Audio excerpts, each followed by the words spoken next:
Evening, everyone. I wanted to try and start closer to 7 than I have, and I know there's not a whole lot of value in excuses, but I will just mention that I had a fire to deal with. It wasn't a very large one, but I got a pizza, and it was basically stone cold when I got it, but they have, hey, Olaf, how are you doing? What time do you call this? I call this late time. I'm a little bit by my clock. I'm a couple minutes after 8. But yeah, so that's fine. I mean, there's little instructions. Put the oven on. 2 or 3 minutes at this temperature. But the way they packaged it, there's they put like a sticker over it basically, and when that sticker heated up, it didn't keep the box intact anymore. So the way that they packed the box, it pushed it kind of pushed the flaps up, and it was just tall enough to hit the element. So on its own, I could smell some smoke, but it wasn't all that bad. Like, I didn't open the oven and like flames rush out. But hey, Midori. But yeah, I pull the thing out, and then like it's pretty clear like where that smoke smell is coming from. I'm like, okay, I gotta let me just deal with this. And then, like, I guess because it's out of the oven now and in the open air, like the actual flames then appear on the cardboard, and like very quickly. So I'm like, okay, there's food that I want inside of this thing. Like I can't just douse it in water right away. But I very carefully, but with some haste, like tried to get the flames taken care of. And then there's sort of like these burning embers, which are just waiting to like flare up again, sort of on the edges of the affected areas. So I did a very careful extraction operation of the food, and then basically just drowned the box, and everything was fine. I had a little bit of soot to deal with. But suffice to say, that was not quite the circumstances I had in mind. Like, I was kind of planning on having some proper, like a proper sit down, like take care of some food dinner. And instead I'm like listening to my smoke alarm beep annoyingly at me for a fire I'm perfectly aware and largely have under control. I think the safer thing, honestly, would have been for me to actually just throw the whole thing into I probably should have just thrown it in the sink and drowned it, because obviously it would have it could have gone differently. But I don't think I was ever in danger of burning the apartment down. Although I will mention that, like, I don't have bookshelves, so like all my books are just kind of sitting around the living room. So I suppose if I'd somehow moved from the kitchen to the living room, maybe the stream would have been delayed by an hour or two more. Anyways, that was a needlessly long anecdote. We're gonna do some Darkest Dungeon tonight, assuming the stream is tagged appropriately. I hope it is.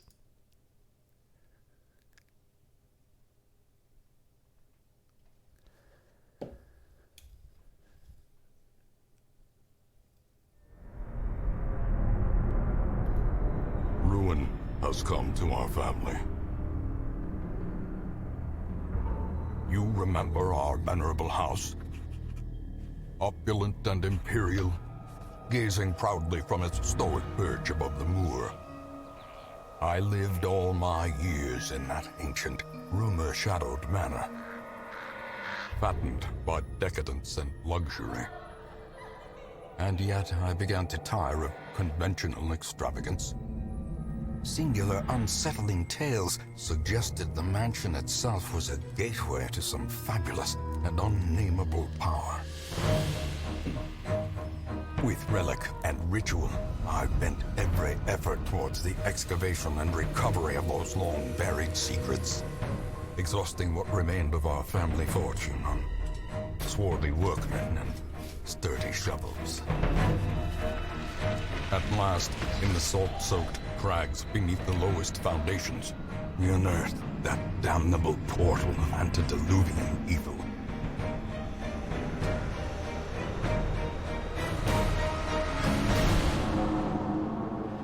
Our every step unsettled the ancient earth. But we were in a realm of death and madness.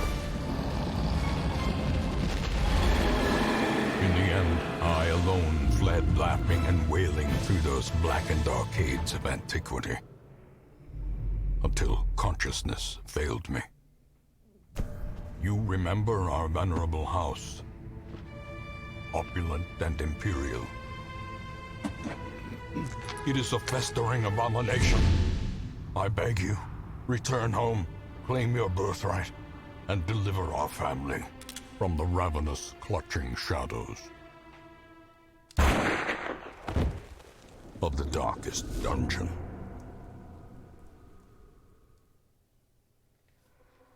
Darkest Dungeon is about making the most of a bad situation. Quests will fail or must be abandoned. Heroes will die, and when they die, they stay dead. Progress autosaves constantly, so actions are permanent. The game expects a lot out of you. How far will you push your adventurers? How much are you willing to risk in your quest to restore the hamlet? What will you sacrifice to save the life of your favorite hero? Thankfully, there are always fresh souls arriving on the stagecoach, seeking both adventure and fame in the shadow of the Darkest Dungeon. Darkest Dungeon while you play XCOM 2. I'm sure no one is going to get mad tonight. I don't get too mad at Darkest Dungeon. Most of the... I don't know what it is about Darkest Dungeon. I think for the most part, people are really cool about the games that I play. I do sometimes have to deal with backseating. All my but life I could feel an insistent gnawing even then, in the back of my mind. Let me just... It was a yearning, a thirst for discovery that could be neither numbed nor sated. But even then, like, where that's coming from is someone, like, that sort of means, like, so what that usually comes from is people's feelings about how the game should be played as opposed to frustrations with the game themselves. But oddly enough, Darkest Dungeon is the one that actually seems to attract people, like, kind of coming in and talking about why it's, like, not good, or like some of the features that are bad about it. So I noticed that I think there were like 4 or 5 streams in a row where people were talking about how, like, seeded RNG was unfair. And, like, obviously, you know, Midori, if you're playing XCOM, you already know about seeded RNG. There's an option to turn it off, but I don't see why you would. But yeah, like, it's one of these ones where, like, I understand why people can get frustrated with it. I actually think it's effectively the game working as it's intended. You build this attachment to these characters, and they're, you know, like, they mean something to you, and to have them be lost is frustrating. But, you know, in my case, I just kind of accept it for what it is. And more importantly, I suspect I have a little bit more... I think compared to, let's say, the median player, I suspect I have a little bit more of, like, a long view as far as, like, what a hero means and what's available in the hamlet. So, like, I tend to... Like, if I sort of think of an optimization, I'm sort of optimizing for the hamlet and, like, the main body of my roster. So, look, I'm not gonna lie. Whenever I see the really ornate headstones, like, yeah, those are sad. There's definitely some good people that I lost on this. But, in general, let's say, you know, I tend to see the cost of a hero to be, like, so an abandoned quest I don't actually think is that big of a deal. Like, all you're really losing is the cost of getting your party back in fighting shape. So that's going to mean a few trips to the tavern and the temple. I guess basically what you're looking there, let's be, you know, if I'm really overestimating it, I'd say you're probably looking at about 8,000 gold to you're looking at about 8,000 gold to undo an abandoned run. depending on where the stress is. So, abandoning a quest isn't really that big of a loss. Unless, I think if you're on Stygian mode, there's a timer, so that's certainly more costly there. But thinking about, like a run where I lose a hero, that's the point where I actually sort of think that it's costly. And so at that point, I'm actually, oddly enough, I'm a little bit more inclined to try and finish a run when I lose a hero, because it will mean that I at least get something back for the loss of that hero.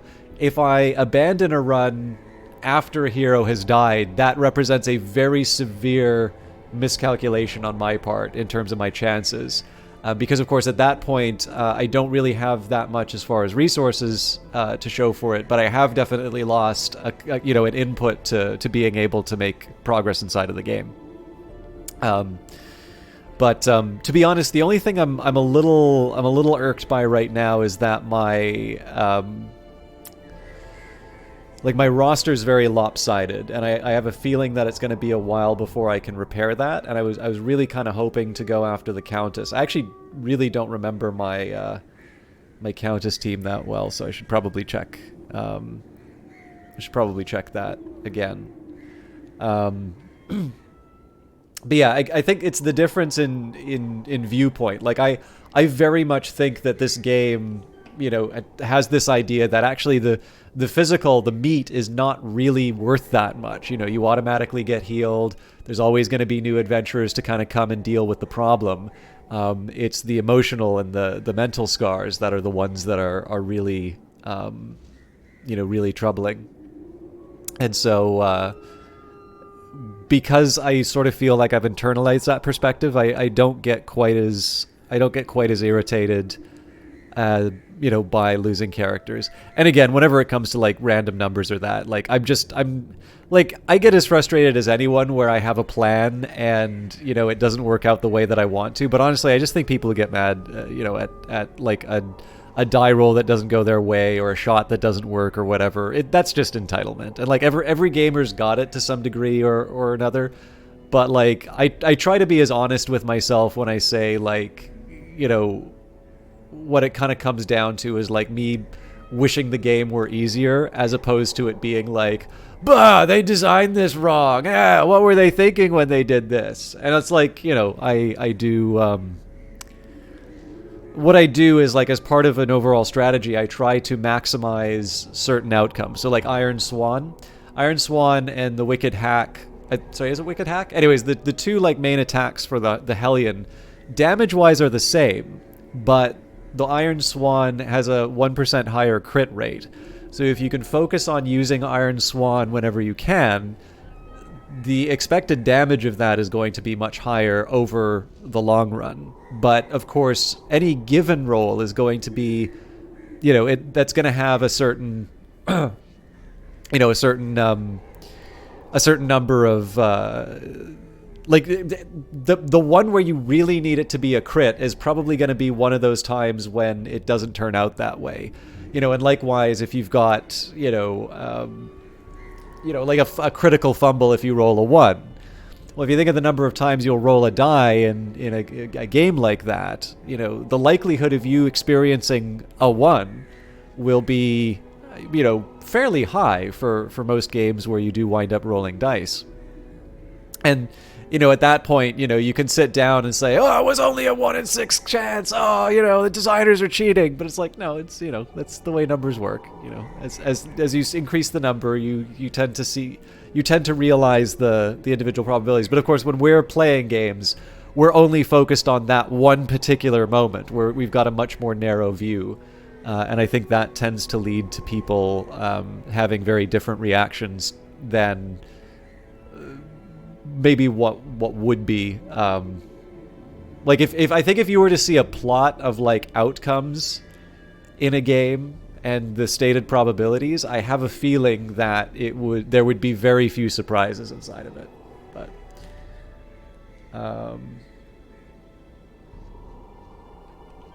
oh, sorry, there's a bunch of stuff in here, so let me catch up with everybody Yeah, you've Olaf 2 is in the roster. Olaf, sorry to lose you.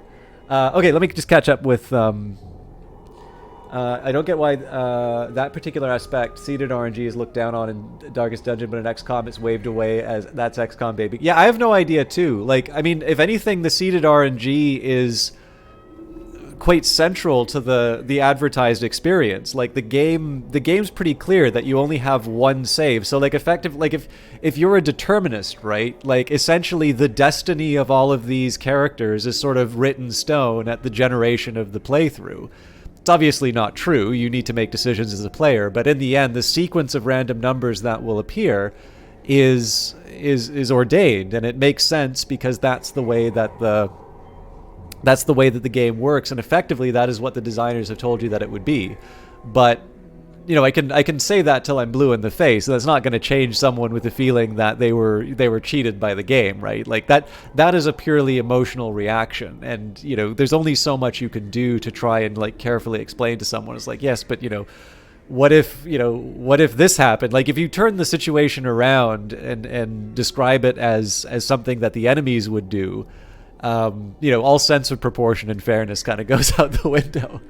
But yeah, so hello everyone. You play both XCOM 2 and Darkest Dungeon. I know about RNG, but what is seeded RNG? So let me see. Preset RNG: when you enter a mission, you can't really change seeded RNG if you reload. The result is an action that will be the same. If things don't work your way, it means the devs were wrong. Okay, thanks. That's the same. Yeah. So V, I'll try and give you a very specific. So I'm gonna give you a little background for myself. Right, we will get into the game, but I'm going to give you a little background for myself and the perspective that I have on this, and then I'm going to explain how I think it works in games, but please keep in mind that I'm not a game developer, and so some of the things that game developers do might be different. So I am an economist, and sometimes what I will need to do are simulation-based methods. So this can sometimes mean randomly select. So there's a concept known as a bootstrap, and the way that the bootstrap will work is that you randomly draw from the samples that you have to sort of create these artificial samples. And then you do that, 100,000, 200,000 times, whatever. There's actually a whole lot of writing in terms of some of the ideals that you'll do. But the idea here is that you're doing random draws from data that you have in order to be able to build some other kind of an estimator. Now, if I want to share those results with a colleague, and I tell them, okay, I did a bootstrap, well, they're going to run it on their computer, and they're going to generate a different sequence of random numbers, which means that they're going to potentially draw, in fact, very likely, they're going to draw different samples, and that's going to mean that we're going to wind up with two different results. Now, in one sense, if the bootstrap's working correctly, it should still kind of lead us to the same conclusion. But if you're doing science or social science, generally you don't want to just hold it there. You would like to be able to reproduce the steps that your colleague has done, so that you can say, yes, this is in fact, this is a result that I can vouch for. And so in those applications and in lots of other ones, basically if you can think of a situation where you want to be able to recreate the random sequence, what you will do is you will give your computer an instruction to say, this is how I want you to generate that sequence, and you can be sure that the same set of random numbers will sort of happen over time. So if you draw 100 random numbers and you say, use seed 1, 2, 3, 4, 5, please don't use that seed, by the way. Like if you go to random.org, you can get a proper random number. But basically, if you put in seed 1, 2, 3, 4, 5 and draw 100 numbers, and we're both so let's say we're using like Python or something like that. We both set the same seed. We're both going to get the same sequence of 100 numbers, and that's going to allow us to sort of have this common frame to work from. So when it comes to XCOM, I believe the way that it works with XCOM is that the enemies may be in the same position, especially because the enemies' positions, as you go through the mission, are probably going to be determined by the AI responding to your decisions. So if you go left in one situation and then you go right in another one, the AI is probably going to seek an advantage based on where you are. But, and you can actually run this experiment in XCOM if you want. Let's say you go into a mission and you fire and your shot misses. and then you fire with the second shot and it's a hit. You may not know exactly what the game rolled for you, but what you could actually do is you could reload that level, and you could have your first character roll, or like do their shot, and chances are it would be a miss, and then the second shot would potentially be a hit. Now, the reason why I say potentially is because there's different probabilities in XCOM, right? So if they draw, something from 0 to 100, if you get 100, you're probably never going to hit. And if you get like a 0, you're always going to hit. So if it happens to be that one of those one of the misses in that example I gave you was like a marginal one, so like maybe you had a 40% chance to hit, and they rolled like a 60, and then that second shot was like an 80% to hit, and and it got a 60. In that case, you might see both turn out. But basically, what you could do in theory, if you wanted to like have an optimal XCOM playthrough, what you could do is you could take your turn.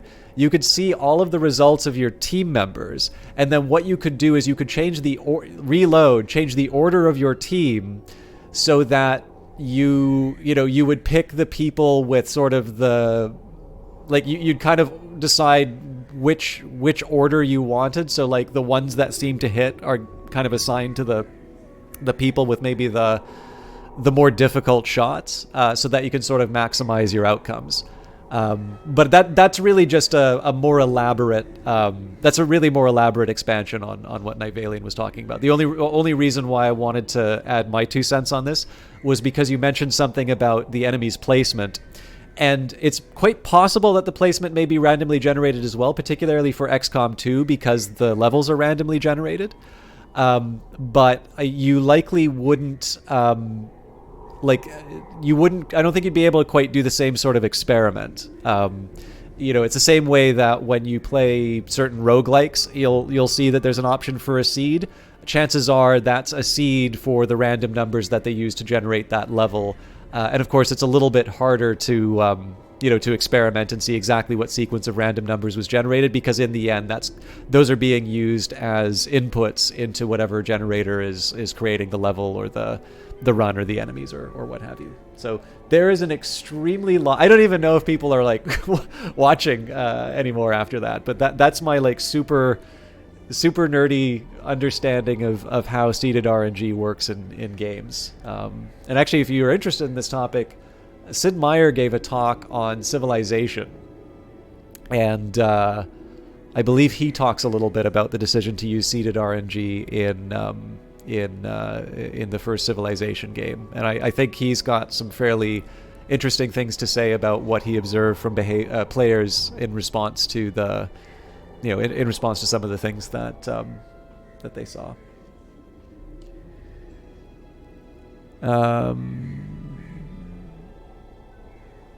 Despair Embodied and reload and run an Overwatch. Saves gun properly.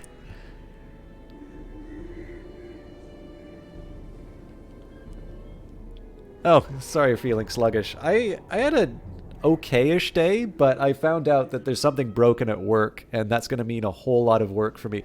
Like, I kind of want to try and do some of the work on the weekend, which is bad because my weekend should be for rest. But I know Monday's going to be an absolute beast. So, anyways, enough babbling. Sorry if I scared everyone off on the RNG talk, but I don't know, it's a subject that I'm kind of interested in. So,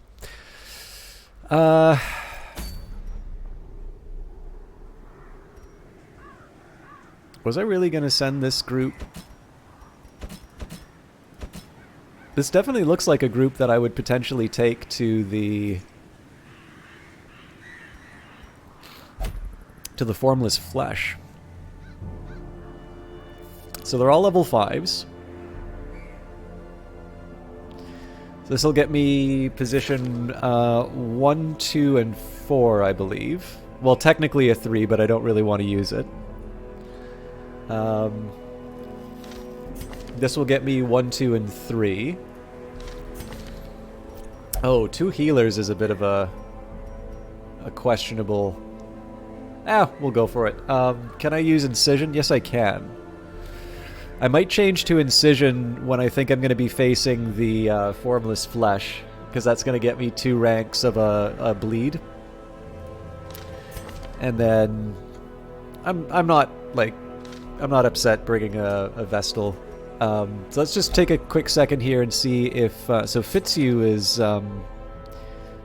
has got a bit of stress. So right, but I think I had Crimson Curse.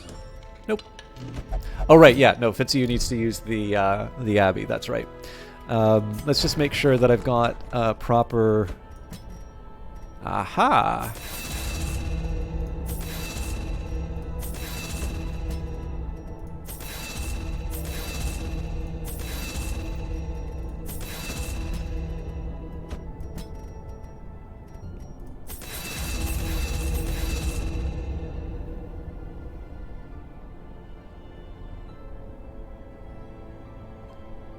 Usually play on a different. You know, actually, that is so refreshing to read, because I know there's something about I got to admit I'm a little bit of a hypocrite on this, because I do tend to, if I'm playing a game on stream, I do tend to just go for the highest difficulty and run with it. And part of it's because I like the process of picking it apart. I like seeing where my limit is on a game, and then just seeing how what I missed to be able to try and overcome that challenge. But I know there is something of a culture in gaming of people automatically just going for the hardcore difficulty because it that's what real gamers do, right? And it's actually, I really like it when people say it's yeah, I actually like enjoying my game, so I play it on a lower difficulty because I actually find it frustrating to to have to go back over all of it, or the various reasons that people have. So I'm delighted to read. I'm delighted to read that, because I think it's a more uncommon view, but it's one that I wish more people would do. Because obviously the point is to enjoy the games you play, right? It's not if you're doing stuff that will actively annoy you. I don't see why people would do that, but they obviously do. So I think I'm gonna stick with this. 8 out of 10 girls prefer if I do play on max difficulty. True story. Yeah, play max difficulty and log their success to the blockchain. But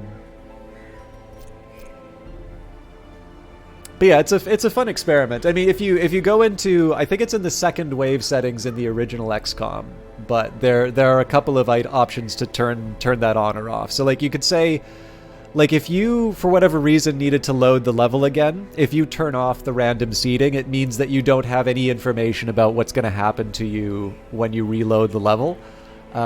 So to a certain extent, if you're somebody who likes reloading if you're someone who actually likes reloading XCOM quite a bit, one of the ways that you can keep the surprises fresh is to actually disable the reloading.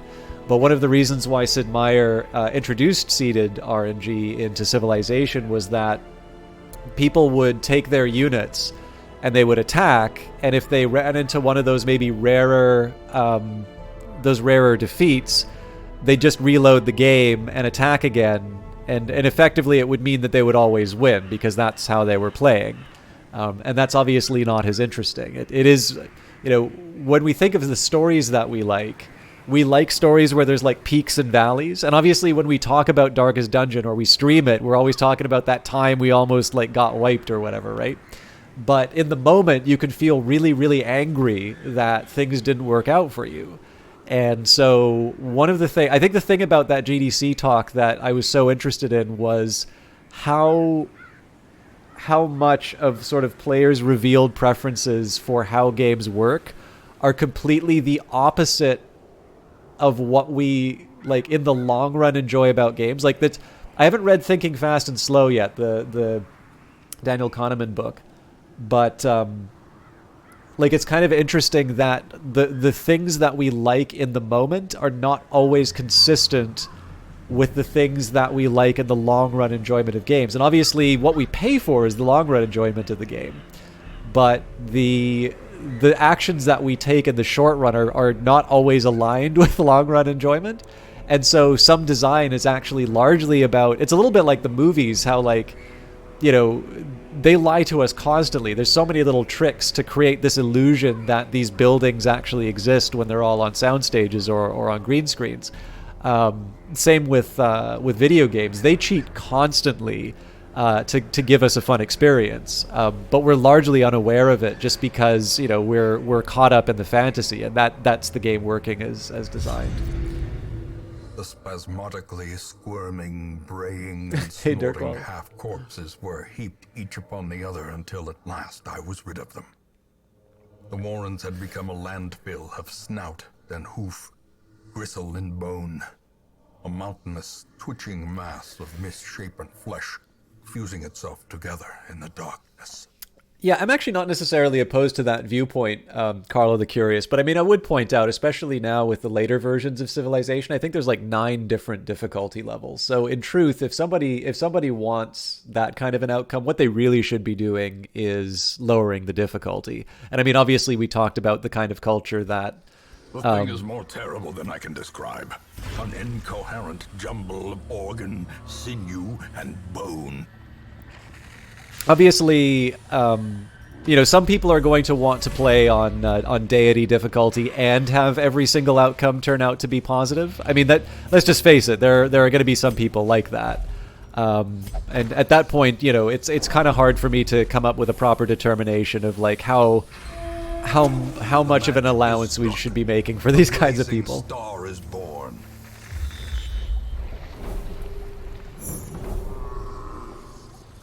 Yeah, but I also know, Night Valiant, your idea of what counts as cheating is a very it may be popular for gaming, but I'm not 100% sure. These tunnels predate even the earliest settlers. I'm not quite sure whether or not we're going to talk about the same thing as far as cheating is concerned. This is actually another, I don't know if it's the same Sid Meier one. That might actually have been the interview he did with Soren Johnson. Oh, wow. We got to the boss really quick. But yeah, with the interview he did with Soren Johnson, like, Soren Johnson did the AI for Civilization 3. As well as 4, but he was also the designer on 4. So both of them sort of know what they're talking about for that particular topic. And apparently a very common bit of feedback that they would get on the AI for that game. I completely forgot to check out the secret door, sorry. A very common complaint was that the AI cheated. And of course, they both knew all of the work that went in to making sure that it was a good player at the game. They both knew categorically that the AI did not cheat. But, you know, when you're losing a game, there's nothing that someone's going to be able to tell you to convince you of anything other than the fact that you should be winning it at that moment. So I think to a certain extent they just kind of accept that that's the, you know, that's the state of the world, and they're not going to change it. So. The way is lit. The path is clear. Okay, so we require only the strength to follow. We've sort of built in order to be able to hit the contorting and ever expanding. This horror must be unmade. We've kind of built to hit this one the most. I also just want to see if anything's particularly vulnerable to blight. It looks like this is the weakest link overall. So I'm not even going to worry about Mark for Death because I'm not quite sure what happens to the target when it transforms. We're just going to go hard on the on the weak bit.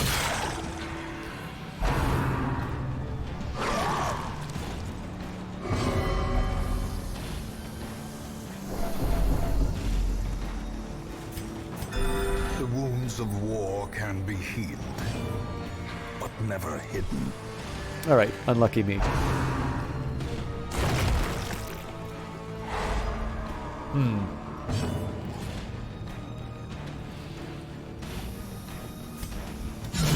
Masterfully executed.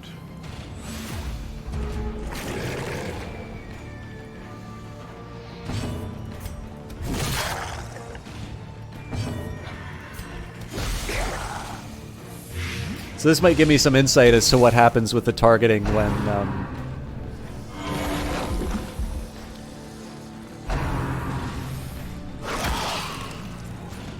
when it transforms. So I'll probably heal the Blight on myself.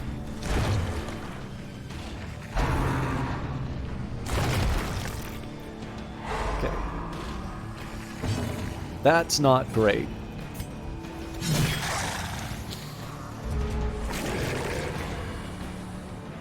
Okay, so it stays in the same position.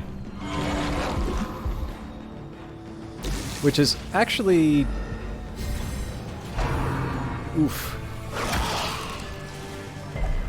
As life ebbs, terrible vistas of emptiness reveal themselves. I should just double check here. So we've got a +9, +11. So collect bounty, if I'm not mistaken, is the better of the two attacks.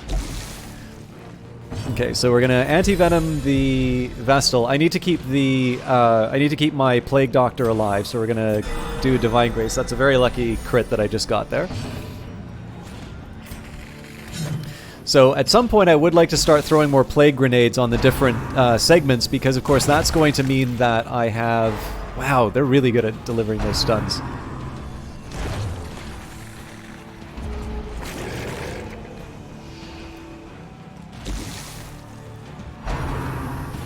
If I can, I'd like to inflict Plague on all four, to be able to just kind of keep those, to kind of keep that hurt constantly applied. But not at the expense of missing opportunities to maximize damage. Like, these other components do have a higher blight resist than Perched at the very precipice than this of one. oblivion. So this is a really tough spot for me to be in, because she's likely going to move before the Vestal, and both of them need healing. So the best option, honestly, would be to end this fight before that becomes a problem, but we're just simply not going to be able to do enough damage. So it's possible we're going to lose one of my level 5s, but we'll see what the turn brings. Yep. More dust. More ashes. So the Vestal might fall as well. Disappointment. Precision and power. Okay, so the Vestal needs to self-heal, but if I do a Judgment, I also get to inflict some damage. So we want to end this fight as quickly as possible. Again, remember what I said earlier. The individual hero is not what I'm optimizing on. It's the overall progress. So we've already lost Lyrazider. We already know that we're not going to get the Plague Doctor back.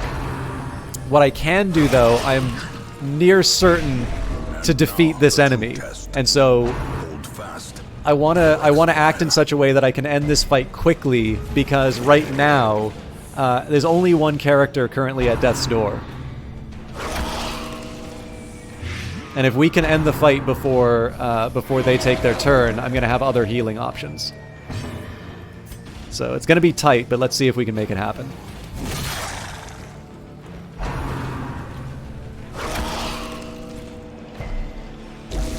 Ooh.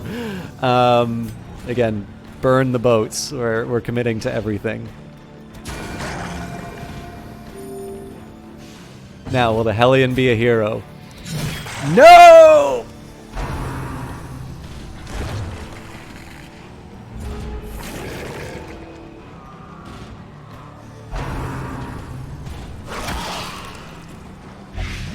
A hand's breadth from becoming unwound.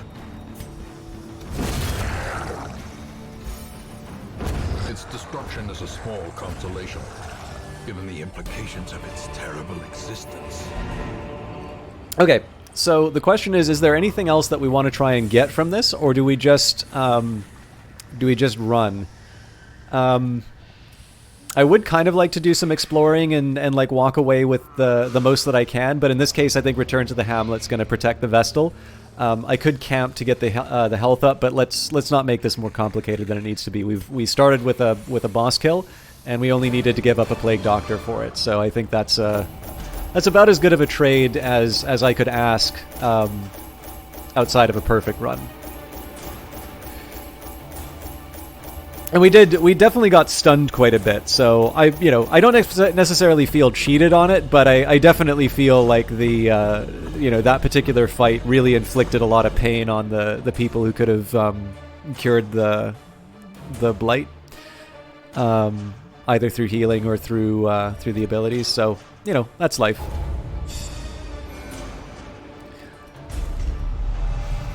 Okay.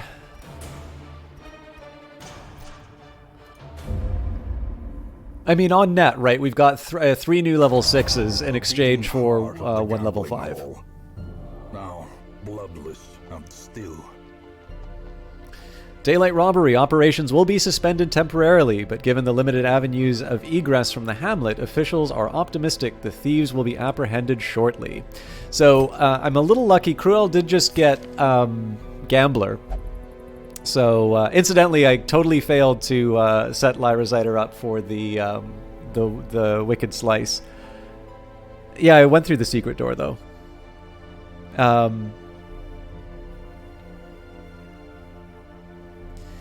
Yeah, so Cruel's got Gambler, but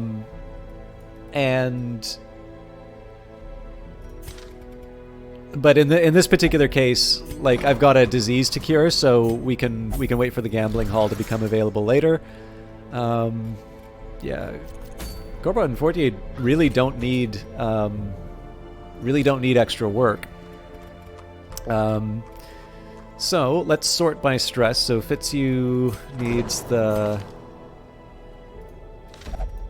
Penance Hall. I don't think I'm gonna... I mean, I could with Corbin, but I don't really feel the need to.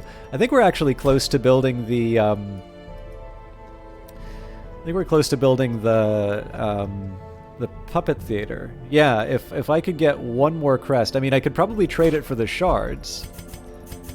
But I don't know. Do I really want to give up shards for something that I can probably get on the next journey? It doesn't really feel like the sort of thing that I should do.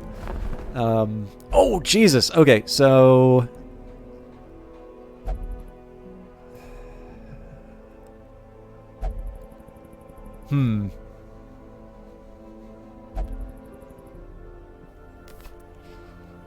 Not really. So, like, the level 3s would be knight. Maybe an extra highwayman? Let's sort by class and see. Okay, so we've got 2 lepers, 1 shield breaker, 2 hellions, 2 crusaders, an abomination, 1 flagellant, 1 man-at-arms, 2 bounty hunters, 1 highwayman, 2 occultists, 3 vestals, which feels excessive, a houndmaster, inexplicably 2 antiquarians, 2 jesters, 1 plague doctor now, essentially 3 arbalist equivalents. I feel like I'm missing oh, that's right, I don't have a grave robber anymore, it looks like. Well, that seems like well, probably not an oversight. I suspect if we look at deaths. Yeah. Okay. I don't have anything as far as grave robbers are concerned, so... And I've got 2 slots available, okay. So... I guess maybe the question is, what would I like extra of? Like, an extra highwayman would certainly not be... like, that wouldn't necessarily be something to cry about. I can't remember what I wanted originally, but let's... Elusive, evasive, persistent. Righteous traits for a rogue. Maybe another thing that I'll consider is... So, when I take a look at my overall team... I am kind of looking to raise the overall level for people. So... even if I bring like a... So we could bring like Olaf, Aselin, Blangy. Now, I couldn't bring the highwaymen because it's beneath them. But if I just even bring in a temporary position 3 or 4, that seems to be Yeah, so I mean, I'm not really looking to get an extra antiquarian, but this will at least let me... She searches where others will not go, and sees what others will not see. So this feels like a group that I can at least, I can get some intermediate work done.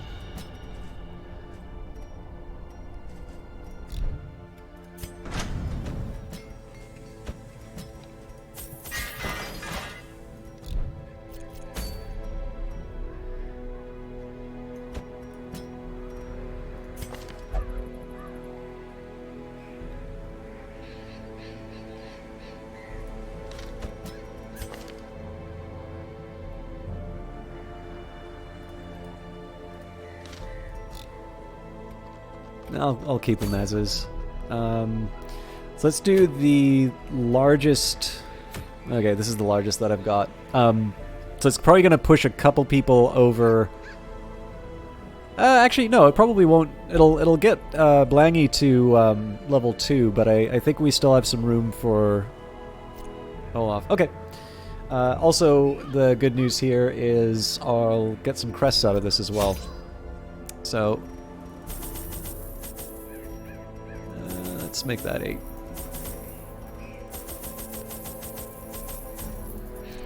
So it's worth remembering that we're going to be grabbing grain sacks. So even though I have an antiquarian, this isn't really an opportunity for me to line my pockets.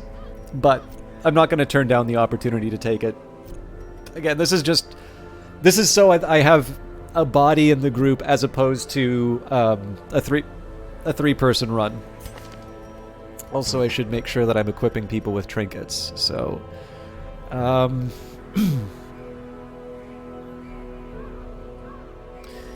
I can live with holy orders, I think.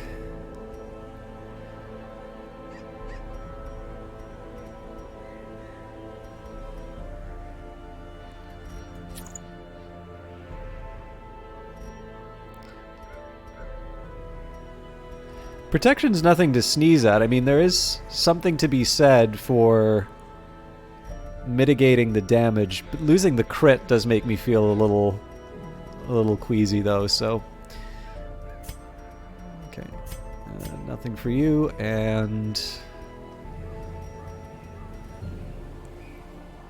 stun skills. Yeah, it doesn't work for me.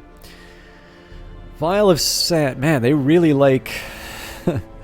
Really like the stun skills. I don't think I've ever used stun on my occultist. So Abyssal Artillery counts as ranged, but that's not really my primary damage output, so there is a question as to whether or not I really want to be using the Fuseman's matchstick when I have other alternatives. Prophet's Eye. It's not bad, and certainly he's going to be sitting in position 4.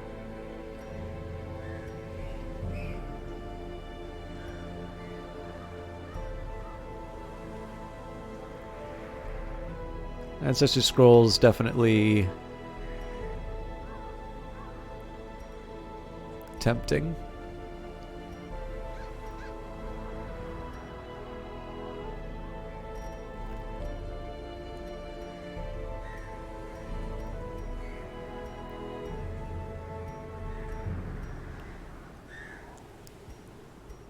So I'm just trying to... Part of this is I need to figure out exactly what I'm...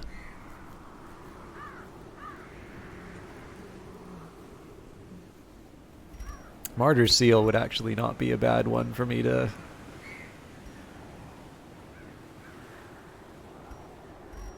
It's like a Martyr's Steel instead of Suffering's Collar.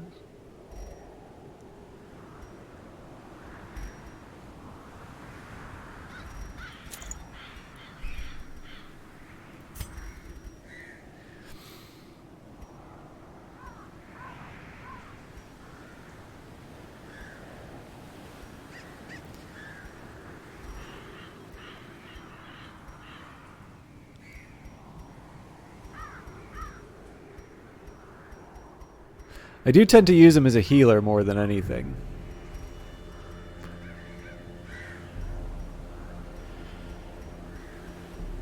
Well, actually, that's not entirely true. I use Abyssal Artillery a lot more.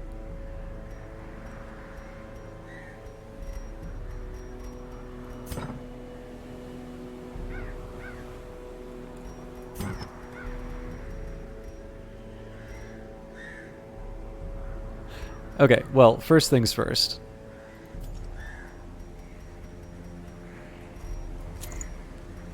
I think I can live with a slower occultist. Prophet's Eye is actually looking increasingly tempting, but let's maybe take a look at bleed resistant. Yeah, it's not quite for me.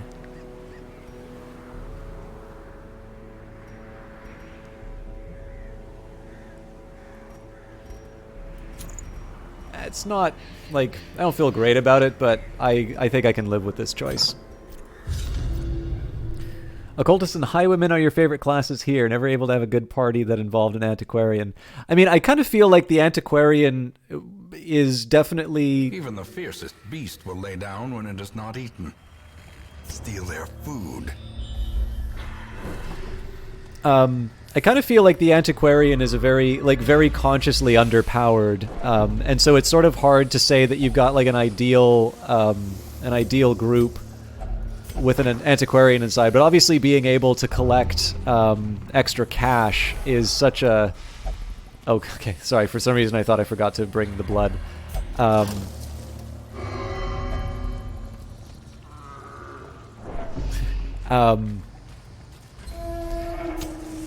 yeah, just the ability to make so much extra money, particularly when you're feeling the financial pinch, is one that personally I find pretty powerful. For antiquarians, so long as one makes it back alive, that's fine. Otherworldly corruption. But yeah, like my own views of this are kind of revealed by the fact that I said, why on earth do I have like 2 antiquarians? And obviously... often low on supplies. Obviously, I wasn't thinking when I built up my roster, but it's really hard to just kick out a level 5 antiquarian for no reason. One thing I have also found kind of helpful for the antiquarian, like their kind of the combination of what is it? So fortifying vapors is sort of like, okay, in a pinch you're able to like pull someone back from death's door. But Festering Vapor is not so much for its ability to inflict Blight, although that is kind of nice, but the Blight Resist debuff, I think is something that I've benefited from in quite a few encounters, but I've never really given it credit because, of course, you know, anytime you land a hit, it's purely because of your skill, and anytime you get a miss, it's because Red Hook wants to screw you. In this case, I have a feeling that my overall blight damage has actually been quite a bit higher, specifically because I've had antiquarians with some of my other more blight-oriented heroes, and in that particular case, that's sort of a hidden benefit for some of my compositions that have helped me out. But again, like I certainly, if my job here was to do some sort of an apologia for the antiquarian, I would like I'd be in a tough spot. Like it's definitely very difficult to it's difficult to point to something that the antiquarian does other than make you money that can't be accomplished by another member of the team. Who's got the biggest blight risk? So it's tough because the Swine Slasher has the higher protection, but the Swine Chopper has the higher blight resist. So I think I am going to... That's Fortifying Vapors. I'm an idiot. Okay. Just trying to get an idea of the damage. I think we'll... So this is just about lowering the accuracy for the Butcher Cut. The slow death. Unforeseen. Unforgiving.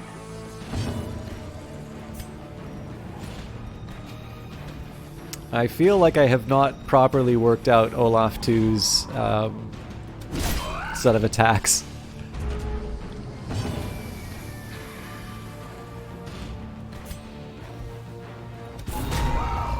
So further reduction to, well, further reduction to aim, but also hurts the protection.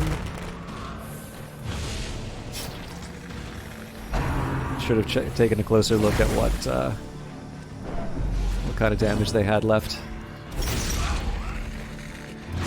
Olaf's not sure what you're doing here yet. Their formation is broken. I should have asked while I was monologuing in the Hamlet whether or not anybody wanted a character named after them, but I'll make sure I do that before we do the next expedition. A death by inches.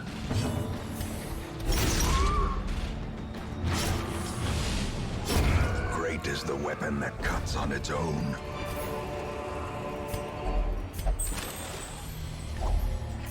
Alright, so we're going to have to start kicking stuff out of the packs for the last batch of grain, but obviously we've got so much that we don't need here that if all else fails, just hit it with a sharp end. Alright, so definitely like Stunning Blow. Battle Heal's not bad, but the Blog and Holy Lance is actually not that terrible. So I guess the question would be, do I want the Inspiring Cry or the Holy Lance more? I think I'm going to do Holy Lance just because I'm not really well set up for disruptions to the formation. So Holy Lance will be a way that I can work through it. Sure thing, V. I will, maybe I'll just mention, so because I've got a really bad habit of following through on things that I say in the middle of a dungeon, if I'm in the Hamlet and you wanted a hero named after you, I am not going to be annoyed if you issue a reminder. You know, if it's all capital letters, I may choose a sarcastic interpretation of the name that you ask. But other than that, I do have something of a track record of failing to follow through on stuff just because I'm being an airhead. And I don't want people to feel hard done by. So we've got a few more slots open than usual. And I'll make sure that at least V and anybody else who's so inclined gets a character.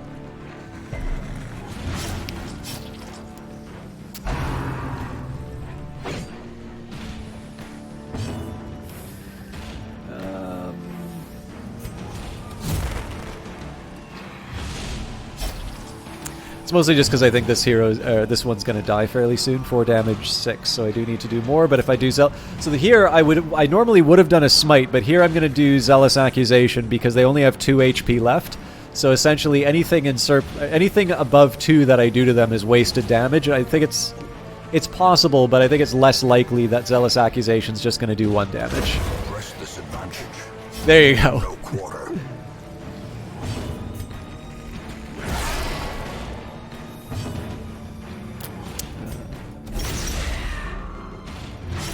Yeah, so this guy's toast.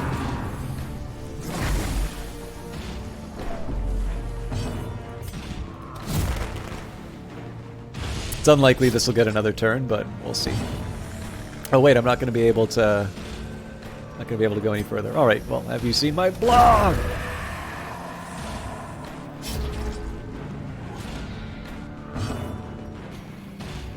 Oh, that's right. I can't do Abyssal Artillery on them now. Alright, that's fine. We'll just make sure that we get... As the fiend falls, a faint hope blossoms.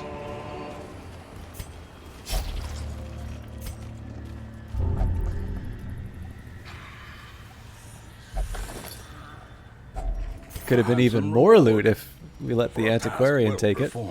I think we can do an early torch. In Radiance, may we find victory.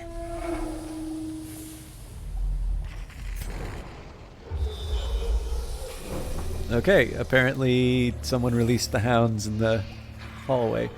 I don't know if you guys can hear that, but there sounds like a bunch of dogs having a party. I think I'm going to go to the treasure room. It's entirely possible that there is a... Actually, I guess it would say that it's a room battle with a curio if there was food in there. Anyways, I don't see a lot of value in just going to a battle room when I can get treasure.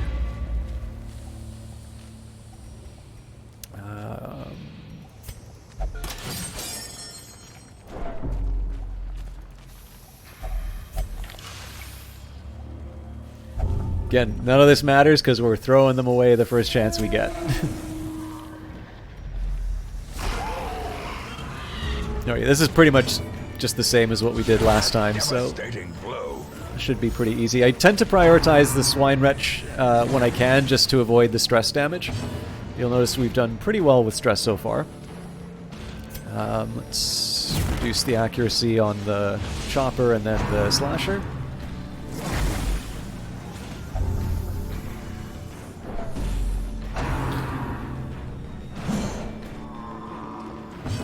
So unfortunately, Rain of Sorrows isn't going to hit the Swine Wretch that I wanted, but hopefully we can do some bleed on the... Nope. Destroy them. Have you seen my blog? So, got rid of the last wretch, and at this point it's just a matter of picking everyone off now.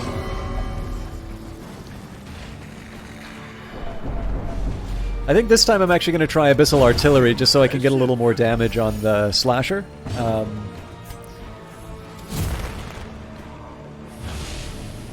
And then as best as we can, we'll take down the big guy, but they do have protection.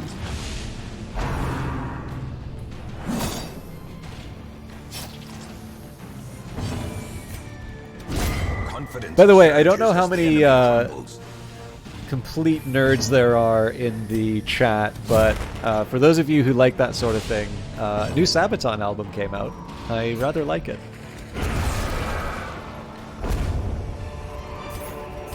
Be wary.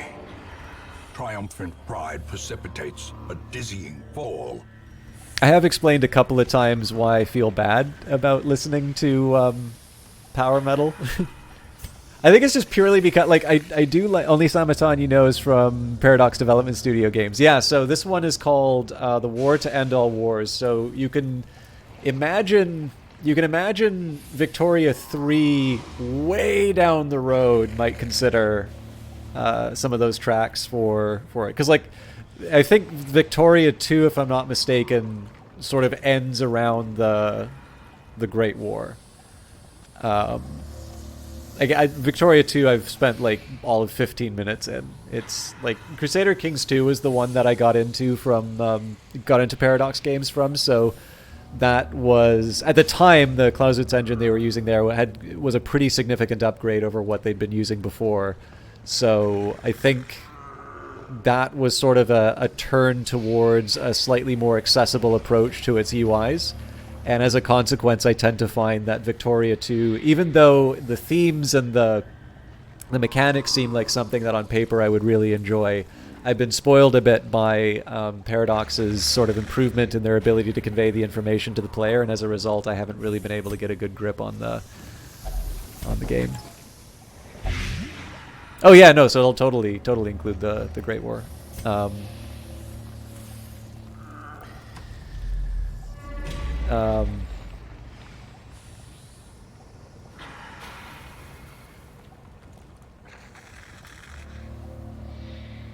But yeah, no, like it's funny. So I don't necessarily mind that much. Most of my in terms of my music taste, I really do like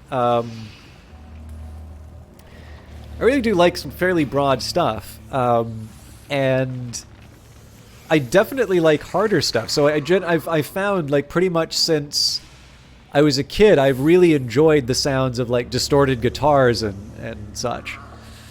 So I don't mind saying that I like metal, but there's just something about power metal, because it's very uplifting in its sound, that it feels a little silly. I know a lot of it also kind of tends to have, like, a lot of very fantasy themes, which you'd think is a little bit kind of different. Like, normally you just think it's all like doom and gloom and whatnot, and obviously that's ridiculous. Like, I like Lindemann, and their first album is certainly like, that definitely is quite a bit more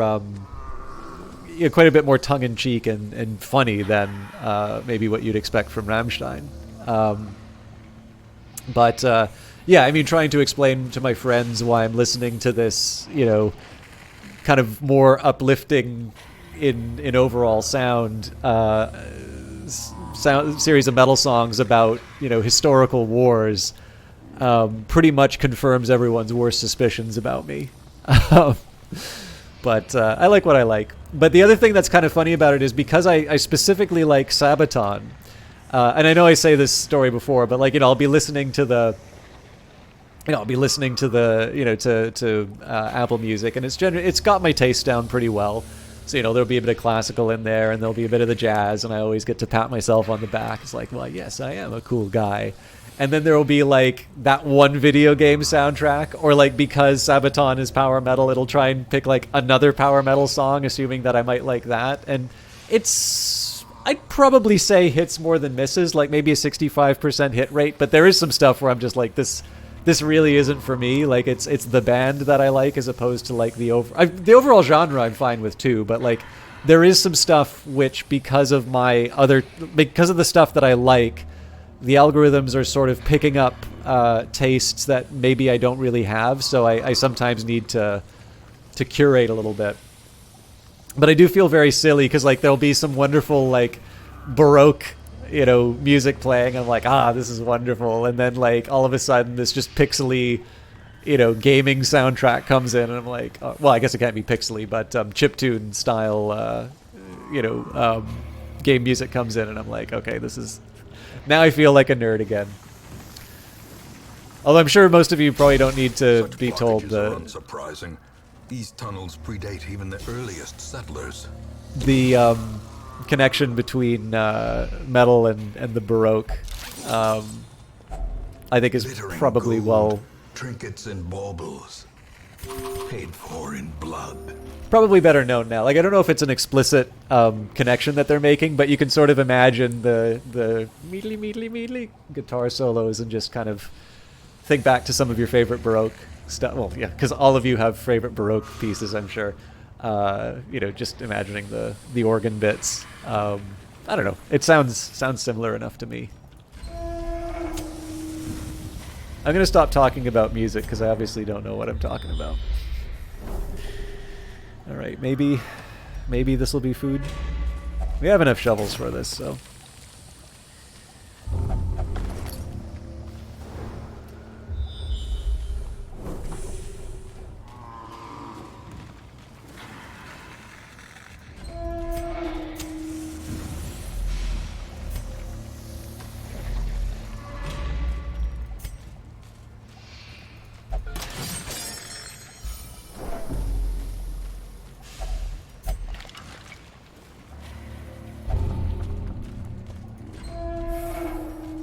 Sorry, I know I'm kind of phoning this run in, but this is mostly just so I can get my my people leveled up. This is the third time we've had this kind of a group after us. I always thought there was a little more variety, but I mean, we know how to solve it, so this back one needs a talking to. I guess there's really no way for me to do damage on these guys, so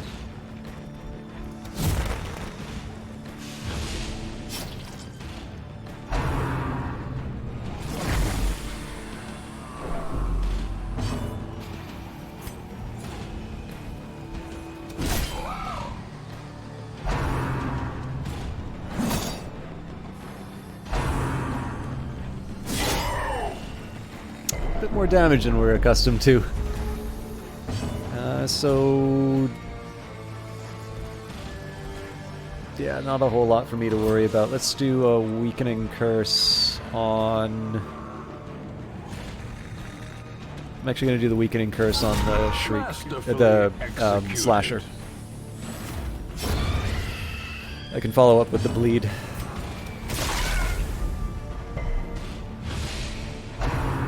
So even though there's going to be some protection that I need to work through, this character has just generally less health than before, so we might get lucky with our hit. Gently. Oh, actually, better still, I can use the Zealous Accusation. Okay, that loses me some buffs.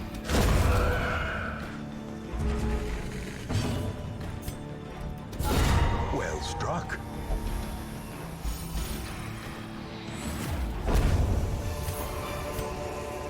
As victories mount, so too will resistance. Priority food for the Crusader. I suppose one question I have now is whether or not I want to use the firewood or not. The danger would be an ambush, but let's give it a shot. Circle in the dark. The battle may yet be won. Okay. Probably want a dark strength.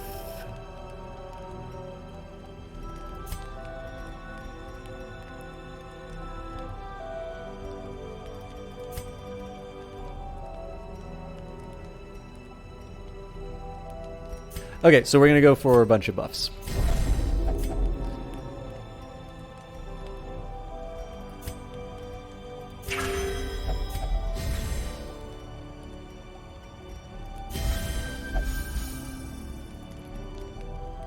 Forget not that our errand is holy and just, and some other nonsense that I didn't hear. Strength honored. So again, we may get ambushed. That will be sad if it happens, but we will persevere. And now, son of a... darkness holds dominion. Black as And death. this is why I got the Holy Lance. Okay. These are not overwhelmingly difficult enemies, but I do want to deal with the Swine Drummer sooner than later.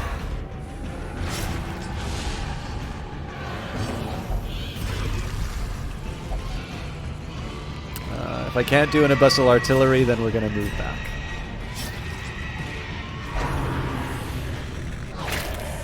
So if I can get my Crusader to move before the Antiquarian... Or I guess the Antiquarian's already moved, so that'll definitely happen.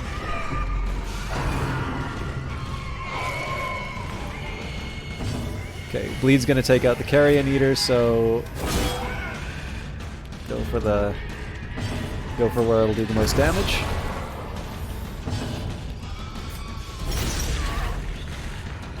So a little stress damage, but otherwise we're okay. I'm also getting some indications that I've been dropping some frames. Hopefully that's not a permanent state of affairs. I actually think some of this might be ISP on my ISP's end, because at least promises success. some of my work meetings were actually getting some weird interruptions. Let's do Holy Water so I can grab the Jade.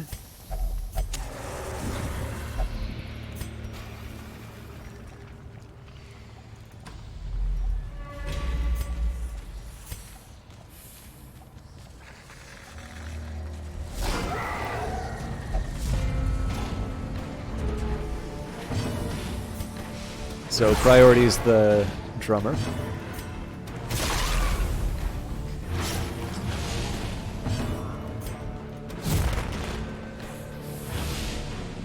And Zealous Accusation probably won't, actually almost certainly won't take out the Carrion Eater, but we can at least spread the love.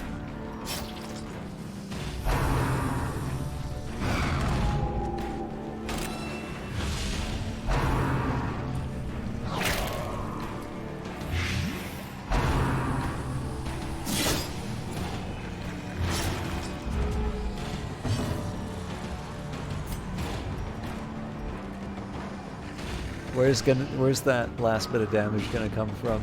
I don't know, but I don't want it to come from the occultist.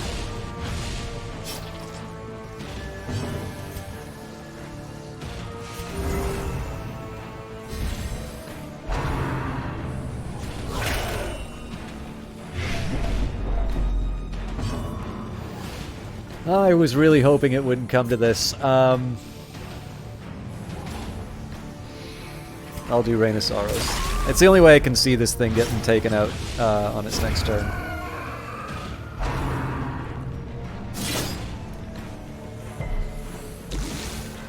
So we will read them another vlog, and then we'll beat the crap out of the chopper. It's a little sloppier than what I wanted it to be, but they can be beaten. okay, our last sack of grain, and we're... if we fall to these, I don't deserve to be playing Darkest Dungeon. Executed with impunity. Oh, more drop frames. Interesting. Another one falls. Maybe I should start recording the streams. That way, at least the VODs wouldn't be affected. Another abomination cleansed from our lands. Okay. Guess the key, well, the key or the shovel won't do that much. They're worth 20 gold each. This is worth 25, so it makes more sense for me to drop the shovel. And we go back home. So I owe V713 a character. Does anybody else... And the swine will not. Does anybody else have a... Would anybody else like a character named after them? Assuming that I can come across clearly to everyone, because I've gone from slightly under 2% of frames drop up to 5, which makes me think that there have been some big interruptions.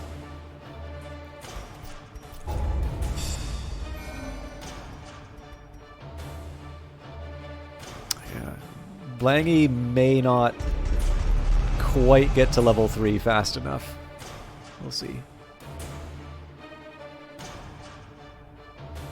It's okay again, not. But it was a bit buffering? Okay. I'm disinclined to turning off the stream unless I absolutely have to, but I can get myself a little bit of extra tea. So tell you what, I'm going to take a quick break. A modest offering from those few surrounding farms as yet untouched by the spreading calamity.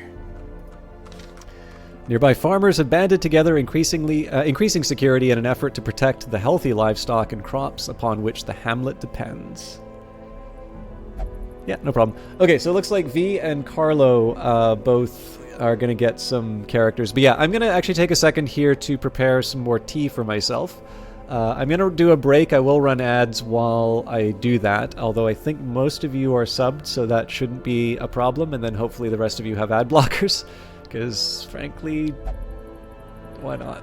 I have been meaning to actually explain sort of my reasoning and what I want to try and do with that, but yeah, I'm going to be gone for a couple minutes, mostly just to see what happens to my overall frame rate. And I don't know. From there, we will we'll carry on. But I want to see if there's something that I can do on my end to maybe make life a little bit better. So I'm going to take a couple minutes to get myself some refreshment. For the rest of you, especially if you're going to be seeing some ads, get up, take a stretch. Otherwise, take care of yourselves, and we will reconvene in a minute or two.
All right, sorry about the time that took, but I was mildly encouraged by what I saw on the transfer rate right up until the time that I got back, and then it looked like it went all screwy again. So I appreciate you all hanging out and bearing with me for a bit.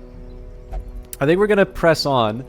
Now, if the buffering problems or just generally the quality of the stream gets to a point that it becomes difficult to watch, even if you're leaving, it actually helped me quite a bit if you let me know that's what's going on, because I'm not opposed to resetting the stream and maybe like resetting my router and that.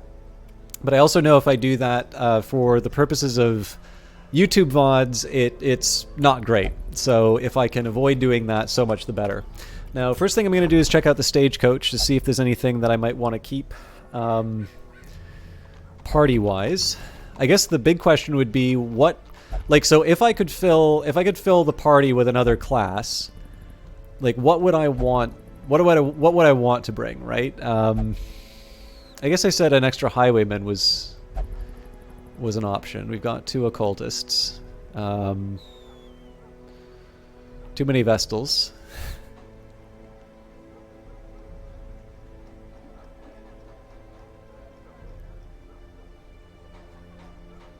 Bring another shield breaker, I suppose. I guess the one problem here is that the shield breaker is considerably better in a different position. Like if I'm gonna have Olaf Blangy, it's like clearly I wanna ditch the antiquarian. But oh wait, I wanted the grave robber. That shouldn't have even been a question. Another soul battered and broken, cast aside like a spent torch. Okay, so what I'm gonna do is I'm gonna chuck out the old party. So I owe a few of you characters. So let's go. I guess we'll do it by class. So, names that I have available. I have a Shield Breaker, 2 Hellions, a Flagellant, 2 Bounty Hunters, and in fact it would be nice to get at least either one of the Hellions or the Bounty Hunter changed, because it's... like, they both have the same name. I've got 2 highwaymen with with available names. Maybe V, you might want one of them because I know you like occultists and highwaymen. I've got 1 occultist. All 3 Vestals are available for names. The brand new grave robber, 2 antiquarians. 1 musketeer, 1 arbalist, and if you want to be a mercenary, you can. But maybe I will also let people know that generally my level 6 people have not been getting a lot of action because I've been like leveling up the rest of the parties. But yeah, if you wanted a character, just let me know what character you'd like, and if you want a name different from what you have inside of Twitch chat, let me know that too. And what I'll do is I will load out my party for their next adventure. Oh, and it's long too. That's tasty.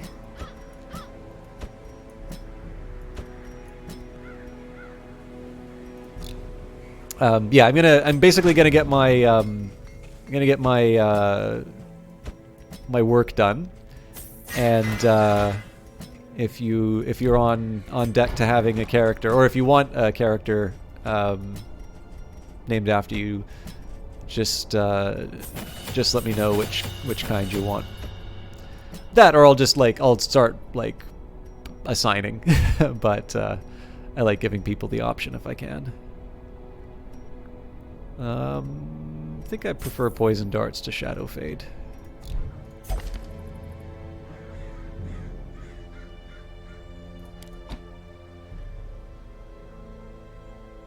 Highwayman for you. All right. So try and pick the highwayman. I think I'm a little more likely to deploy. Generally, my feeling on the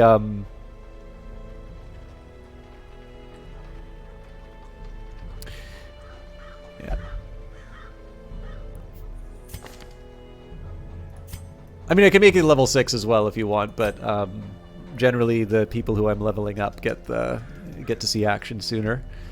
But yeah, sorry, there was another thing I was going to say. Carlo also wanted one. Carlo, did you have a preference for a hero?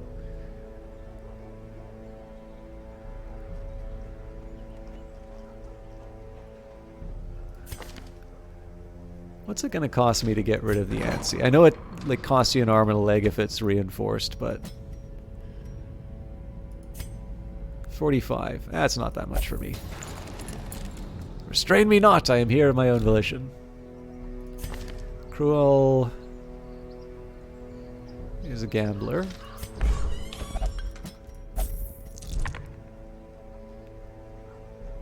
I think we're good for the rest of them.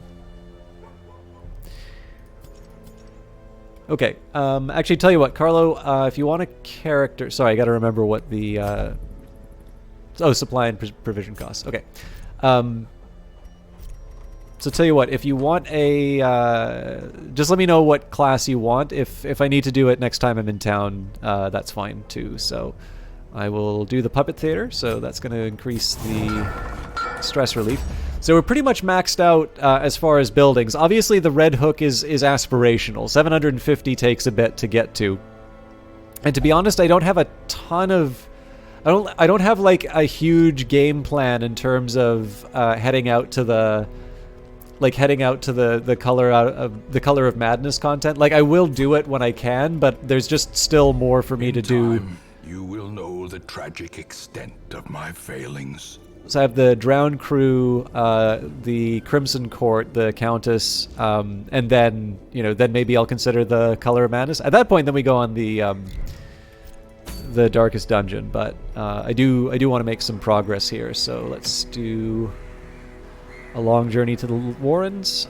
Swine folk are growing in strength and numbers. Cut them like diseased wheat. This is 100% of room battles. So the drawback here is I'm probably going to have an orphan grave robber as far as skill is concerned. But most of my people will be in good shape.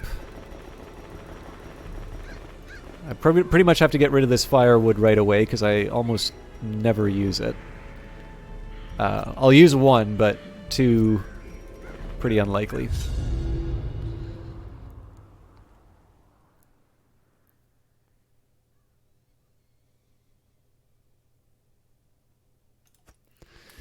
They breed quickly down there in the dark.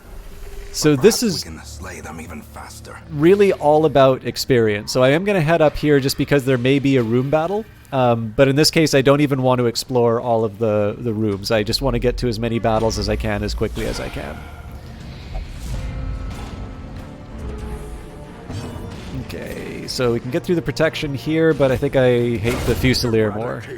All right, Vitalis is on a good start.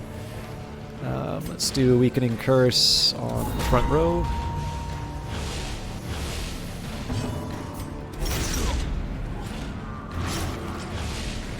And we'll block them. Their formation is broken. Maintain the offensive. So, unlucky, but we can live with this.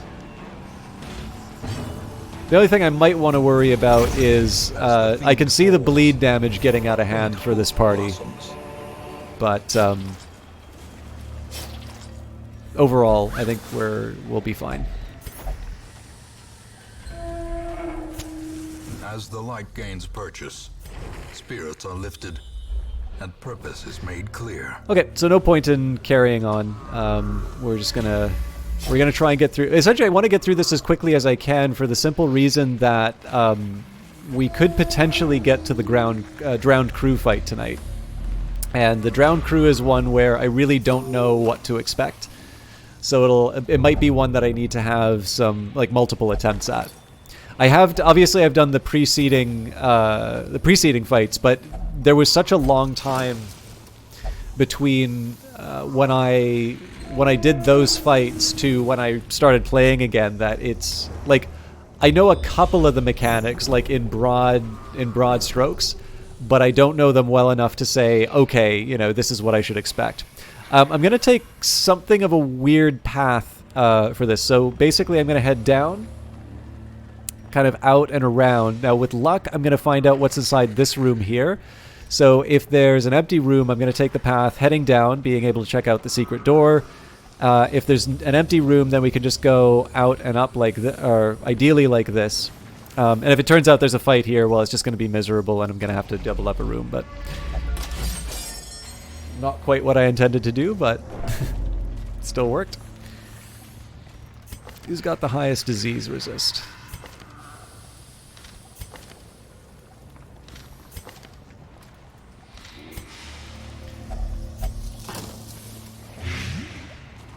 I should have checked for blight too. That's fine.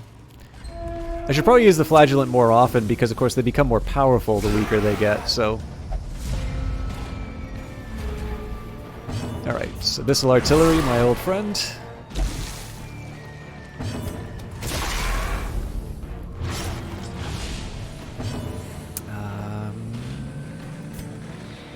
I don't think flashing daggers make sense here. We've already done the damage, but they've got 7 left, so... That should get rid of a troublesome one, and then I probably won't take a piece off the board, but we can spread the damage. I don't normally like doing spread damage like that, but we know we're already going to have 2 enemies taken out, so it's not that big of a deal. I think I'm going to try and get a heal in, so I don't need to worry about the flagellant so much, but a heal on the occultist will be nice. Cool. Confidence surges as the enemy crumbles.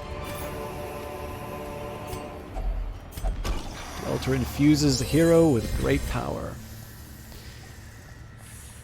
I forgot to do the secret door again, didn't I?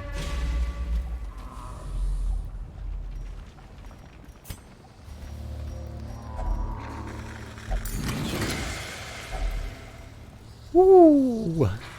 Junior's head.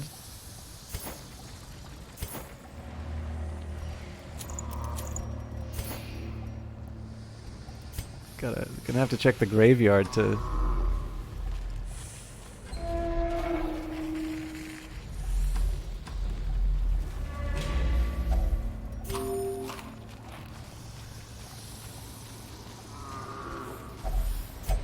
Volumes are desiccated and unremarkable.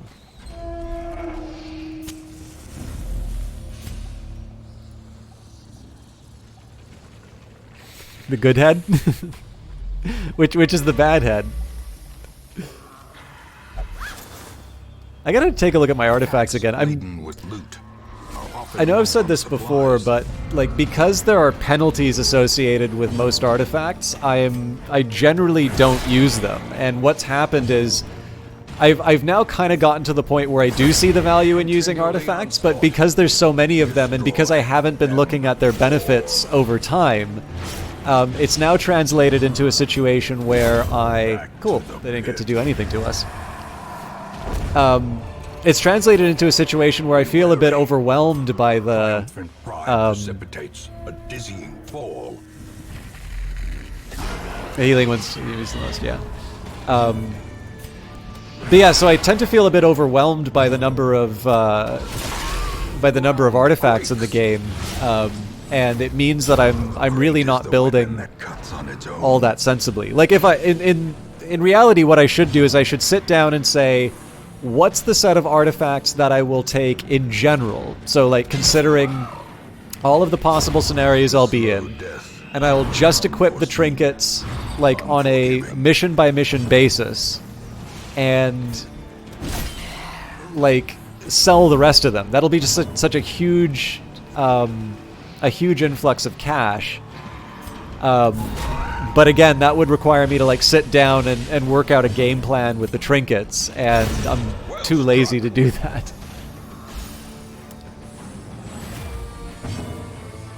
Yeah, well, like that's just it. Like I'm kind of aware that the game's clearly not going to put in trinkets that are a net negative, because of course you opt into them. Like if they didn't provide you some value, clearly They'd just not you. put them in the game, but Or is it merely a trick of the light? the big challenge for me is that because, like, I do have that sort of loss aversion. I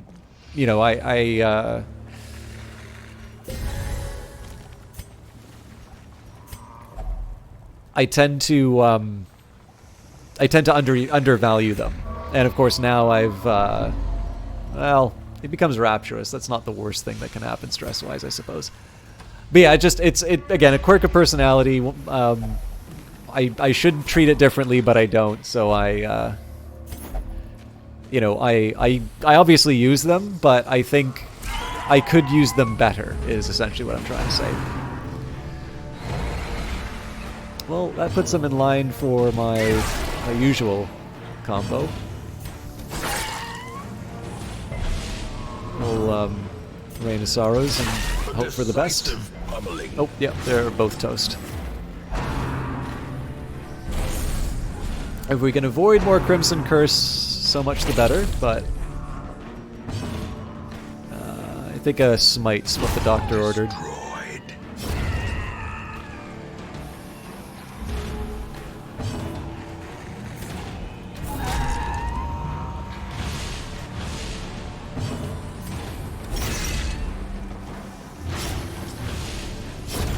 A death So this would be a good time for me to try and do some healing.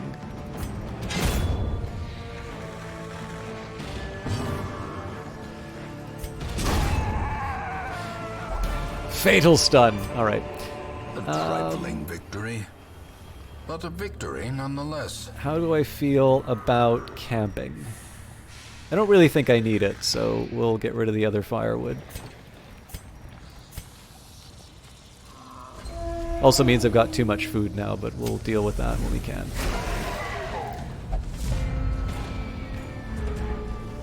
So, usual routine, the back row always has the stress dealers, and stress is a little bit more of a priority now given where the flagellant is at. Masterfully executed. So we'll, I'll do Zelasaki's, actually, you know what, let's try and take out the Carrion Eater on one. Nope, okay. So probably I'll do a Zealous Accusation to deal with both of them and then inflict the bleed on the chopper next turn.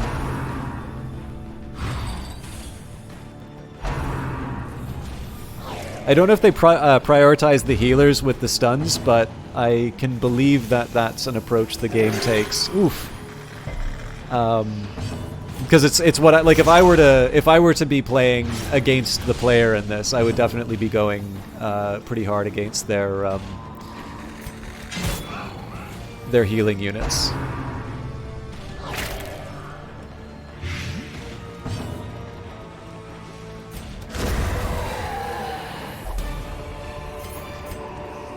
These nightmarish creatures can be felled. They can be beaten.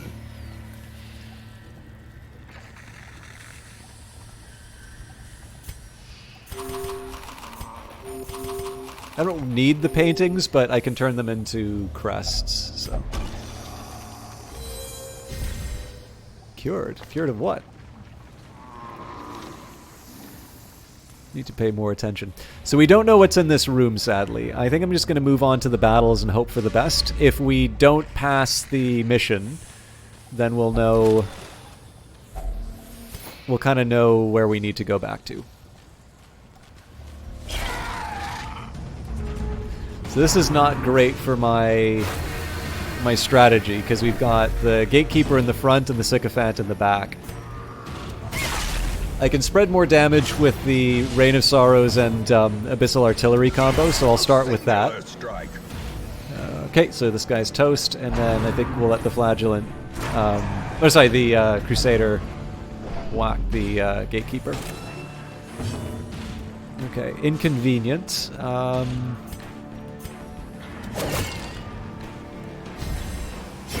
I think it's on the Occultist to move back. So the question is, do I stun or do I do a direct hit? Punish, I may not be able to do next turn. I'll try Smite nonetheless.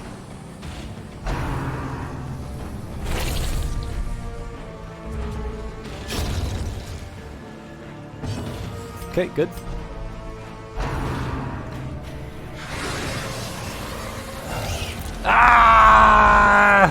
I forgot about that ability. That's why I keep prioritizing those guys.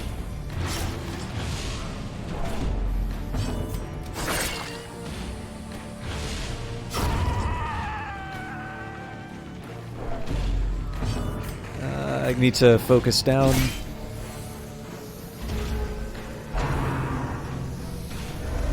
Okay, lucky.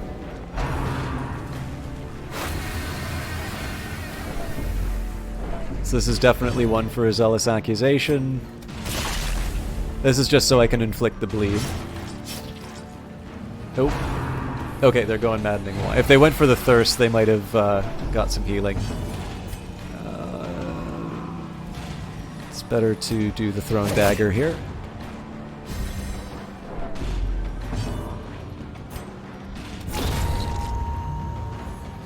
So now I can zealous accusation. How much do I like money? Brought low and driven into the mud.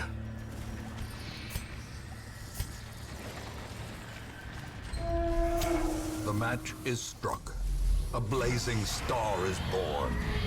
Okay, this will be bad for bleed, but I can see, again, the usual combo, and then A powerful blow.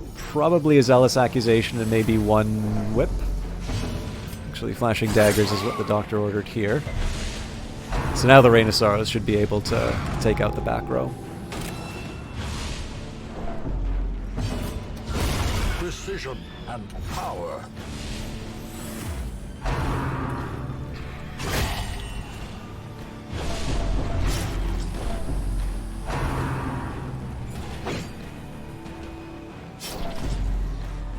So the big question is whether or not I want to do the zealous accusation or not. I think I'm just going to stick to what I'm good at. And we can focus everything down on the... How's their dodge? Non-existent.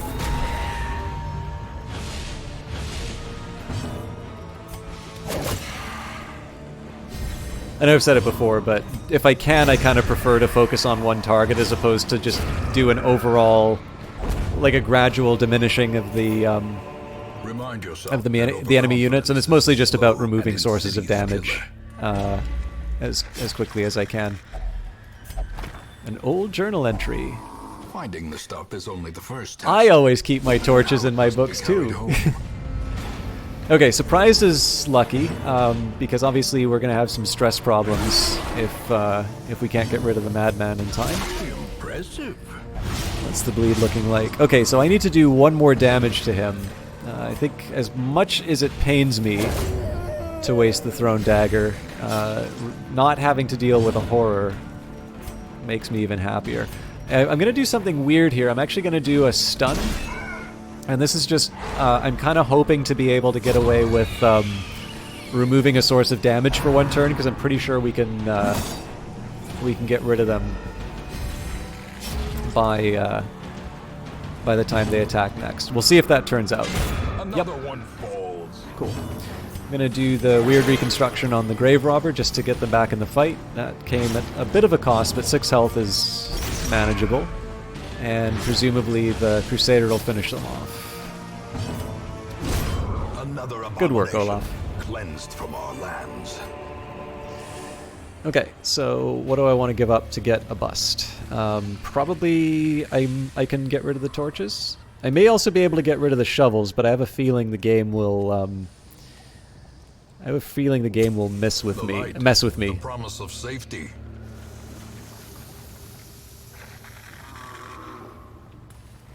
I like that a lot. Is there a specific meaning or origin to that particular emote, Olaf?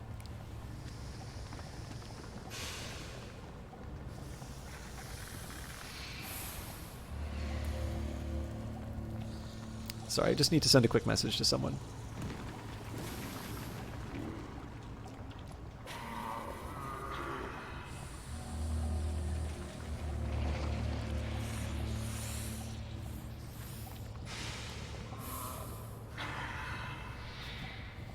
Okay, sorry about that. I don't normally like getting sidetracked with personal stuff, but I am but a man.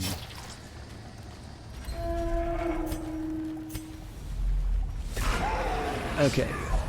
Same story as usual. We've got our combo to deal with the stress attack in the back. It's been pretty good for getting rid of everything for starters. I spread the damage here just because I'm not 100% sure the Rain of Sorrows is gonna do enough.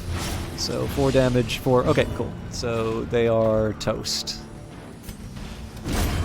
Decimated. So that's 3 pieces off the board in the first turn. The chopper does respectable damage, but I think we can absorb whatever consequences. A momentary abatement. From a sculptor screamer. That, by the way, I'm hoping is a new genre. Doesn't matter what it is, they just shout the news at you. It's from a sculptor streamer that you've been watching for ages, but he also plays, I think that's Chivalry, and this is his raid emote because he always uses the Bardic Axe, and you always like it as a weapon emote. That's really cool.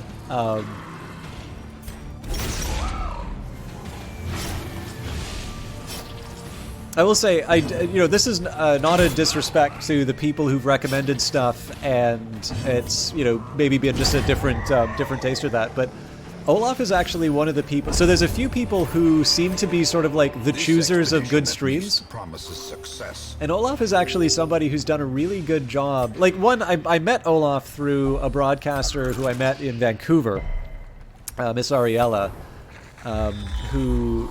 has been having a bit of... Oh, God, this game. Oh, Jesus Christ.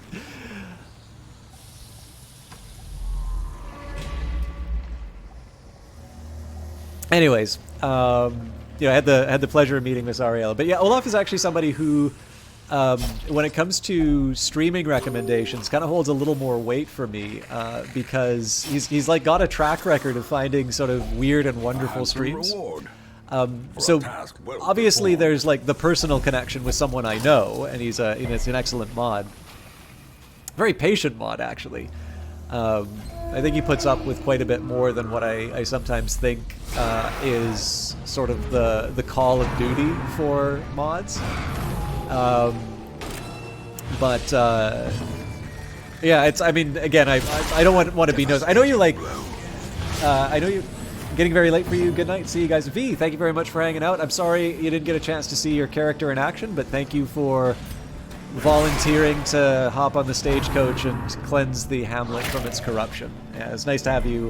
Nice to have you around. I hope I get a chance to see you again. Have a great sleep and a great weekend. But yeah. I know you like to lurk, so I sometimes feel bad like asking the questions, but it's also a chance for me to get a little stream intelligence. Because like I know I'm never going to be as good as like the streams I like watching, but I also generally don't like watching Twitch that much. Like, there's the people I like seeing. I like seeing Ariel. I love watching Johnny Big Time. Victoria Tran was streaming. I don't know if she's still online. There's some great people, and you don't need to look very hard for it, but that was intentional. I'm trying to get a heal in if I can. As victories mount, Ooh, okay. so too will resistance. I have some hard decisions to make now. But yeah, with so many good options, it's sometimes hard to know where to like find your next favorite stream. And like I said, Olaf has got a pretty good track record of finding cool stuff. Obviously, because he hangs out here, right? Okay, so it looks like we don't have any blockages to go past. I'm a little worried about doing this, but I am going to sacrifice the shovels so that I can get the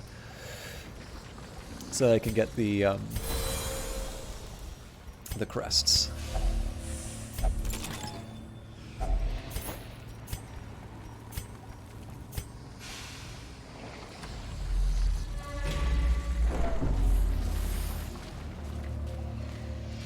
We're going to go north first because that's going to involve the largest amount of fighting, and then we'll head to the treasure battle. Especially, so the other reason for this is that I'll be able to throw out things like torches after the treasure battle. I will admit, I still get very giddy when I see my emails used. I know. I mean, I have space for some more. In fact, I think partially due to your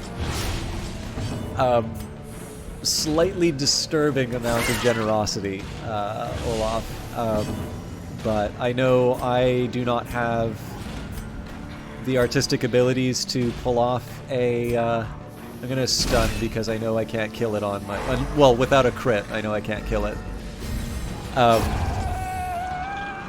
yeah, I do need to get some emotes, and I need to get emotes that are equal to the ones I have, because I think Eyes of Sin did a really wonderful job on those. I was actually delighted when why can I not remember his name? He streams and does marbles on stream for the longest time.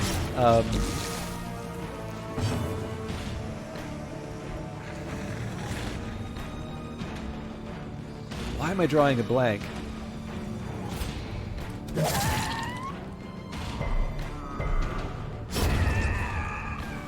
Starbright Knight, thank you. I had the Knight at the end, but there's Knight Valiant in stream as well, so Knight isn't always the best signal. But yeah, Starbright Knight, using the emotes, was something I really liked. I liked it so much I forgot their name. Starbright Knight, if you're watching, I'm really sorry. That was terrible.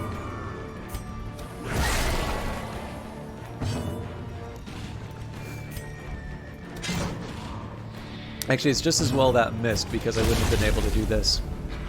So, Lucky Zealous Accusation. Well, it doesn't matter anymore.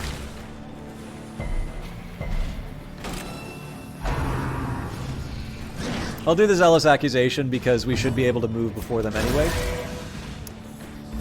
But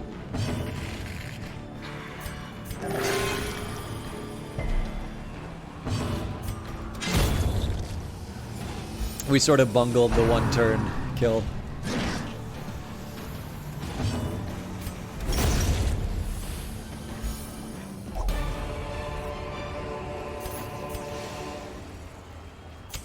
In Radiance, may we find victory.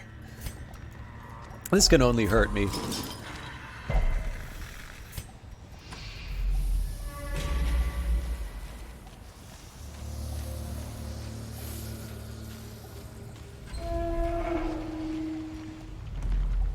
Here's a game question for some of you. Well, those of you inclined to answer.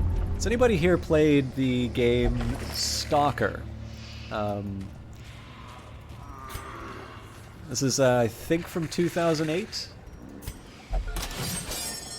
I know it's an old series, but I have only just recently played.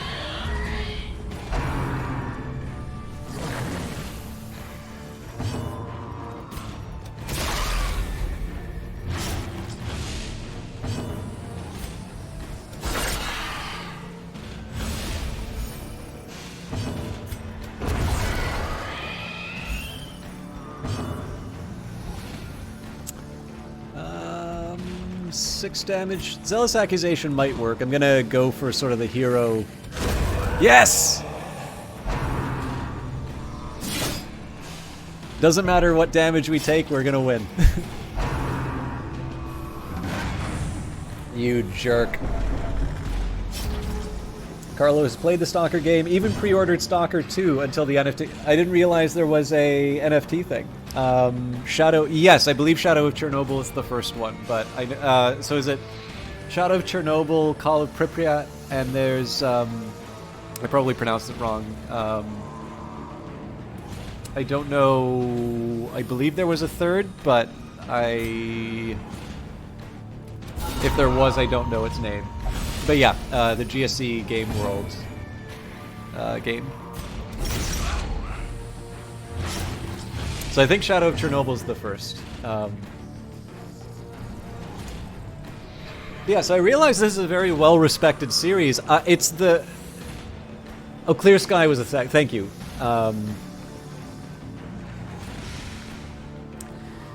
But yeah, so I just started playing it about a week ago, so I know a little bit about it. So if I understand correctly, it's a loose adaptation of the Andrei Tarkovsky film Stalker, which itself is a loose adaptation of the science fiction novel Roadside Picnic.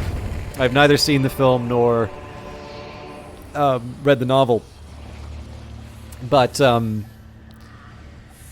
kind of tried it. I think partly because I know Johnny Big Time is playing the Outer Worlds, and he really enjoyed Fallout. He doesn't care much for the Elder Scrolls games, but he seems to really like.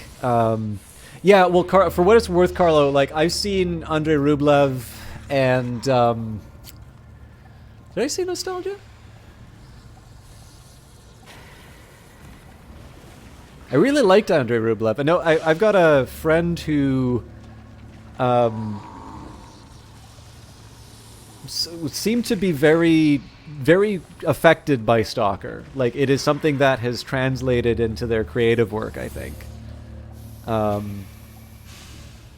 It's funny that I've not actually seen it because it is something I like to see. Andrei Rublev may or may not have written or something, but Andrei Tarkovsky actually has a book called Sculpting in Time, which I've got a copy of. Solaris, of course. Solaris is the other one that I've seen of his. There's another one, which is an American one. It's produced by James Cameron, directed by Steven Soderbergh, starring George Clooney, which I thought was rather good. I know Stanislaw Lem didn't like the idea of the adaptation, but I think he also admitted that he did not see it, and once he did see it, he didn't exactly say like they got it right, but I think he said that he thought like his impressions based on the trailer didn't give the film a fair shake, and that it was clear that they had read the work, which I thought was nice, because generally you'll hear like authors just be really cranky about adaptations while still cashing the checks. But yeah, anyways, so Tarkovsky is a bit of a... It's like, that's a bit much to ask your friends. Like, if you like that sort of stuff, like if you like Ingmar Bergman movies, if you like The Seventh Seal or like Winterlight, you're in great shape. Like, you'll be fine. If you don't care much for old movies or foreign films, it will be tedious. But yeah, I feel like both the book and the movie should be something that I've experienced already. But I know Johnny likes that style of game, so I thought I would give it a shot. I really like being in the environment, and then I ran into like my first so obviously there's mutants in the game, but the one sort of like humanoid kind of, not exactly zombie, but like I was actually quite surprised and unsettled by that moment, which is something very rare in games for me. So I've been pleasantly surprised by it. Like, I do think that I run into some of the sharp corners of like older games, in the sense that it feels quite easy to die in that game, and you're sort of responsible for doing saves. So I've also had a few like screw this game moments where it will, like I'll run into something kind of tough, and treasure could staunch the flow of otherworldly corruption. Their squeals fade. Their confidence is shaken.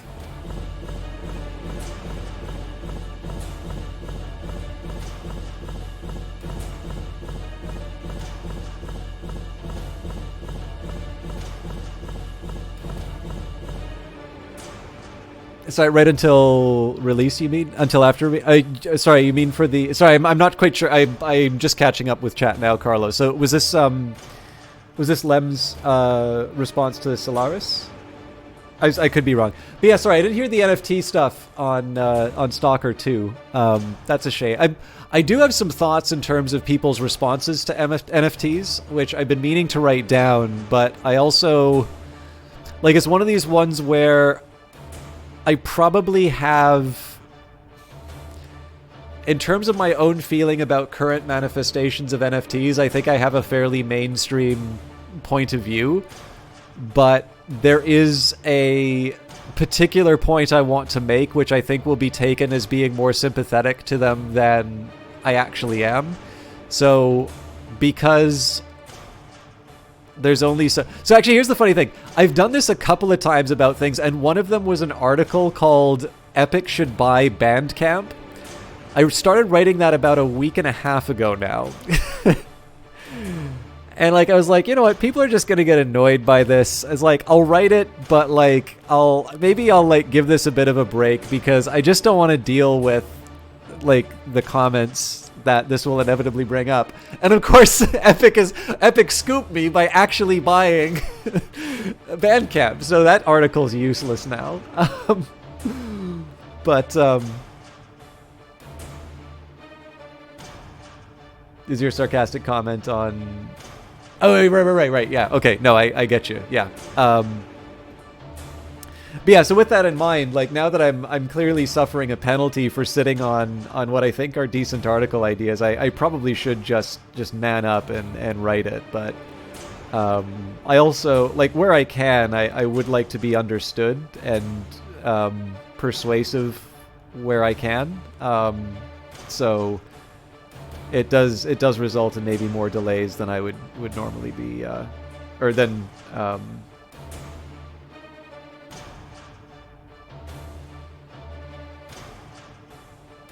I don't know, I should tolerate. I'm not quite sure how to finish that sentence, sorry. Maybe that's why I can't finish blogs. But yeah, I don't know, I'm enjoying it so far. I don't know how far into the game I am. I suspect not very far, but I liked it. I actually wound up sharing it with someone. Ah, darn it. I really thought we were going to get enough to bring Blangy up to level 3. So we're going to have sort of two orphans. Blangy and Vitalis are both going to be hanging out in the low-level pool. Curiosity, interest, and obsession. Mile markers on my road to damnation. Okay, so I don't want to exactly call this a milestone, but I am going to take a quick review of the kind of the overall state of the roster and see, maybe I kind of want to just take the time and see if there's some I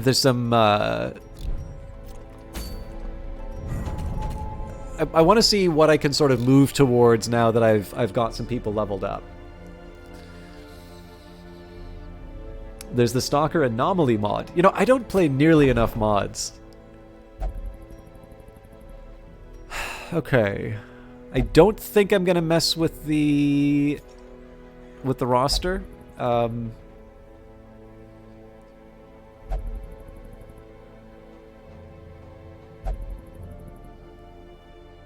Okay, so let's think a little bit. If I were to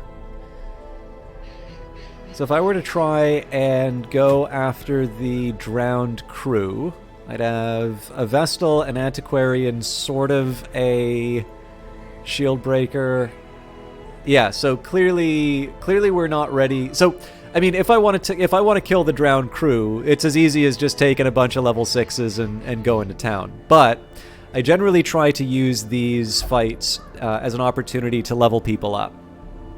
So what I'll do instead is I'm going to level people up to level 5, and then that I'll have a slightly better group for the drowned crew. Now again, I'm not 100% sure what I need to bring for this because it's been such a long time.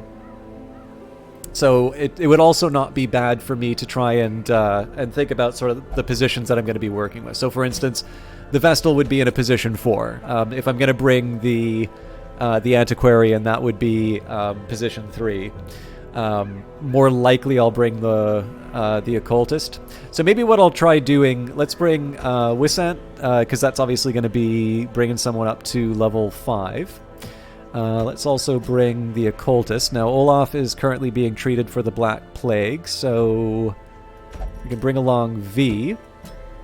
And I suppose the big question is, am I willing to bring Vitalis, knowing that there's the danger of them dying? So first of all, are they effective in position 4? They are.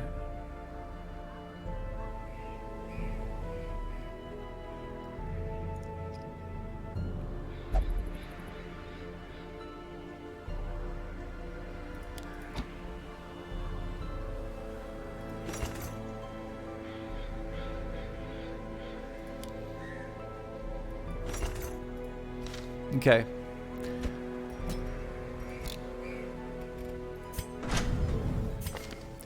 I'm also going to drop the Prophet's Eye for a bit. And this is because there's going to be a lot of disruption to this lineup.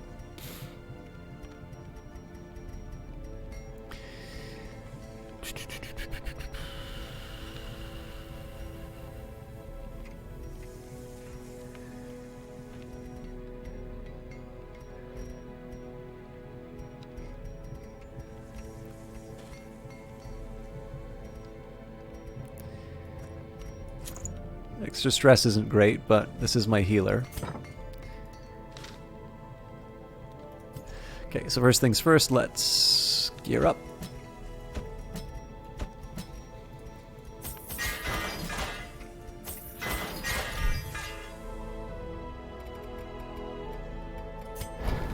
Okay, so this is also, in addition to being...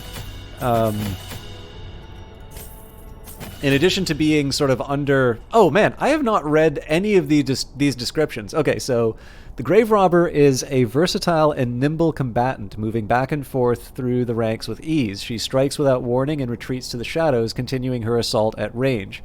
If her throwing daggers and poison darts aren't getting the job done, she can return to the melee buffed and slinging her pickaxe. So I might drop Pick to the face... but yeah, like I'm actually going to be doing quite a bit more Shadow Fade and such on the Grave Robber this time. I actually should take the time and read how these things work. So V, a rogue, thug, and thief, the Highwayman has honed his skills with dirk and flintlock to devastating effect. Whether at range or in a melee, he is equally effective at dispatching his foes.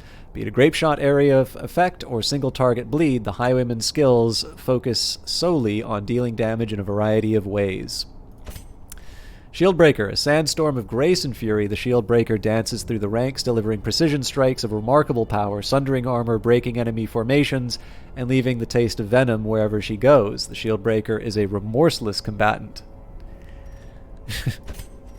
The Occultist, a lifetime of scholarly inquest into ancient and forbidden lore has opened the Occultist's mind to the powers of the void. Debilitating curses and maddeningly impossible support skills are his specialty.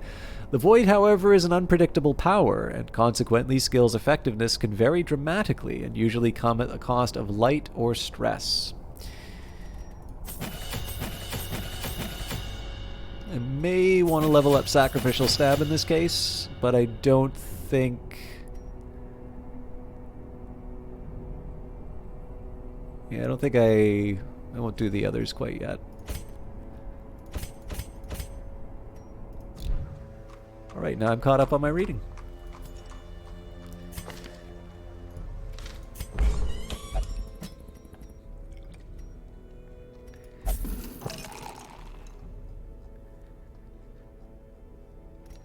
Did I check the card already? Yes, I did. I know at some point I can also mess around with this. Did I actually get a trinket for the... Oh, yes, I did. I gave him the head.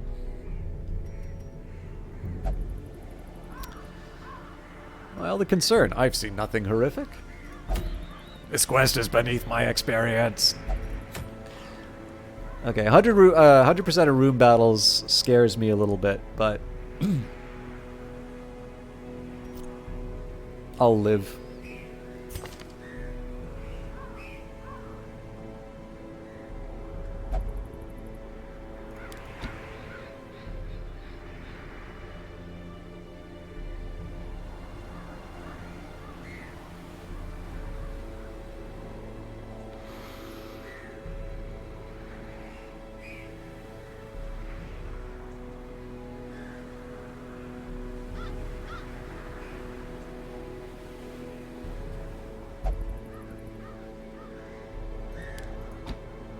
It's going to be a little dicey, I think, but it's going to be fun. This is going to be a very, very mobile group. I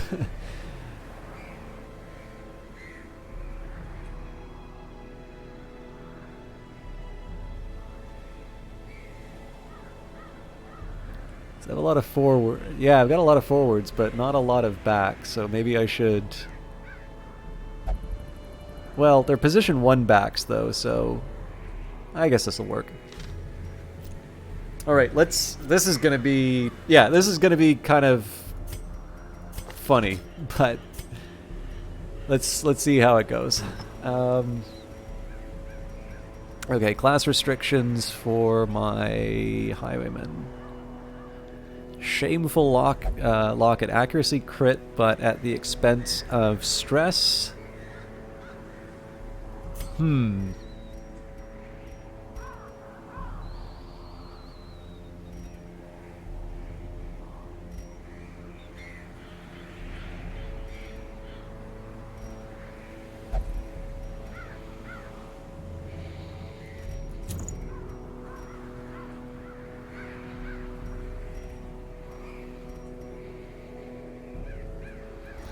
These are not, like, I gotta make some decisions in terms of how I want to build V in general, but this is kind of unique to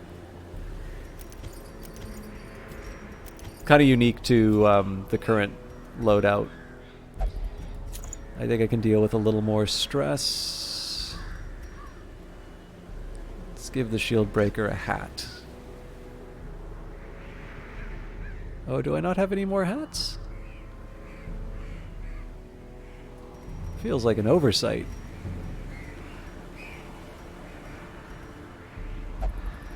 All right.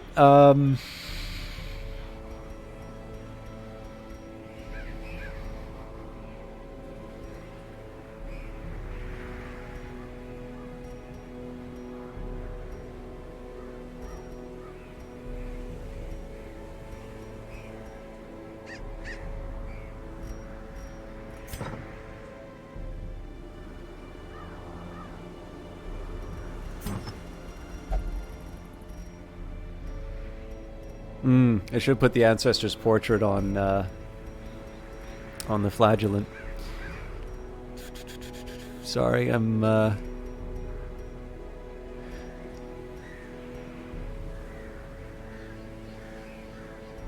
Things mesmerizing eye might be an idea. Actually, you know what?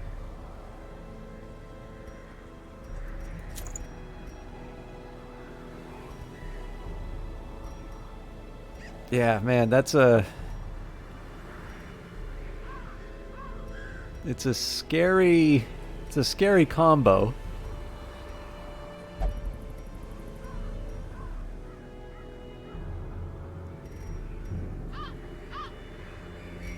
Let's see where it takes me.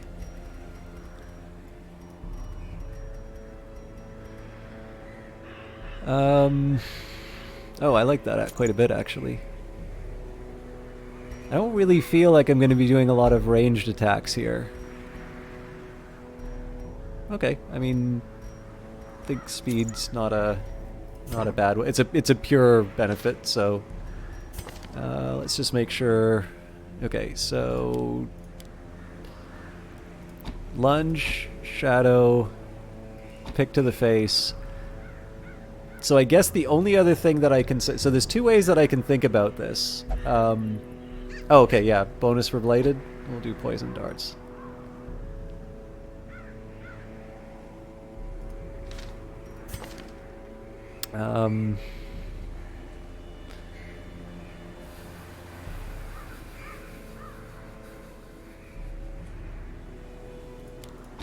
Go for the sacrificial stab in case I wind up in an inconvenient position. I think we already went over these skills, and we went over these skills. Okay. So I would rather not have a clear all the rooms, but I don't get to pick which quests I go on, so let's see how well we can handle this. I might want to bring some well, now they can inflict. I'll just man up. I will bring a lot of torches, though.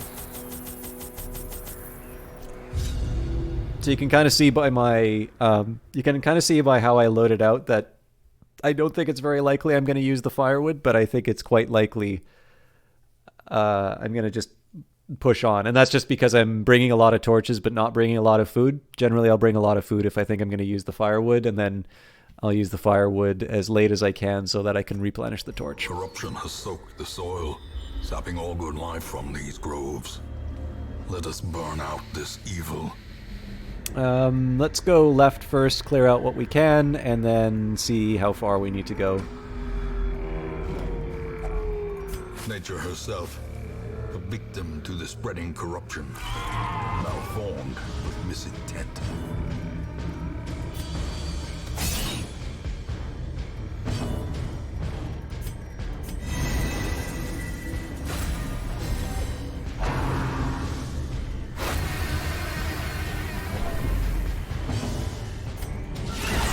The ground quakes.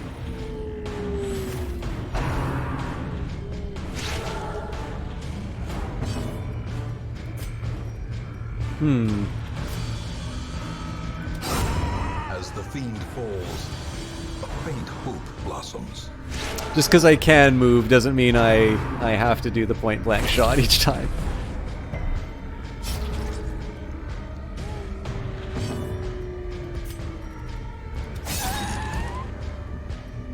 So this is obviously a very dangerous place for this character to be.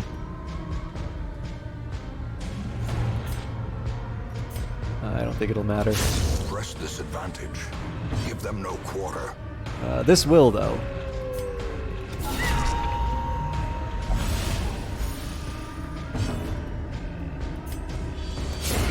Continue the onslaught. Destroy them all.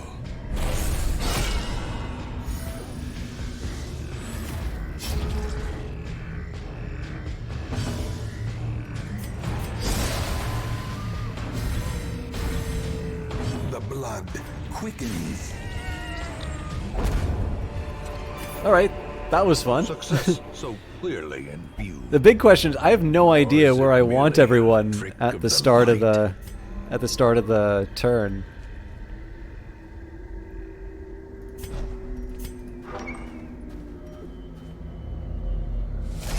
Ah, Jesus. Towering ectoplasm's a pain. Destroyed. This is where killing the corpses would be a good idea. Eradicated. Masterfully executed. So the occultist's not really going to be able to do anything. Actually, that's not true. Good abyssal artillery might be able to take out the corpses. No, it does not.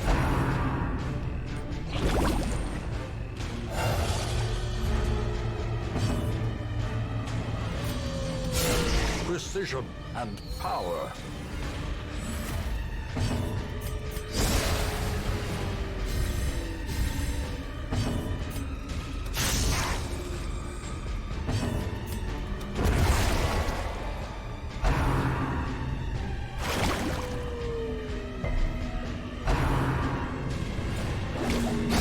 The bigger the beast, the greater the glory.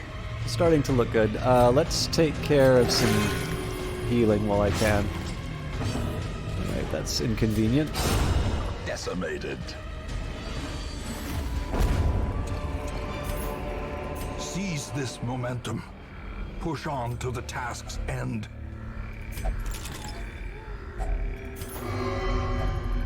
Perhaps this contains the blood! I'm gonna starve him a bit. Okay, well, we know we have to go here. Hopefully we'll get a view as to whether or not we need to go in this other room, though.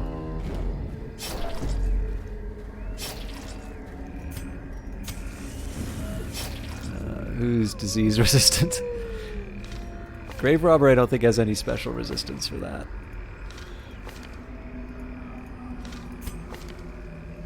Blight's a bit low, but screw it. Oh, nice. Finding the stuff is only the And first test. apparently Now the it must be carried home. beast was also a real estate investor. In Radiance, may we find victory. Oh, these guys stress me out. Annihilated.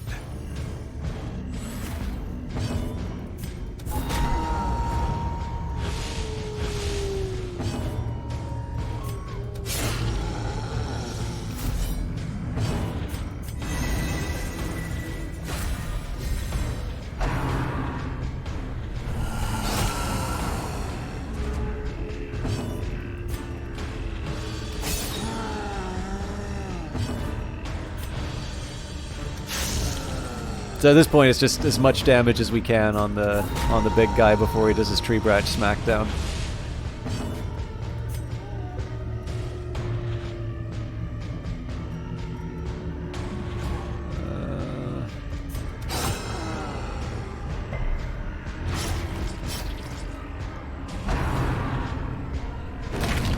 Okay, that's not as bad as that could have been.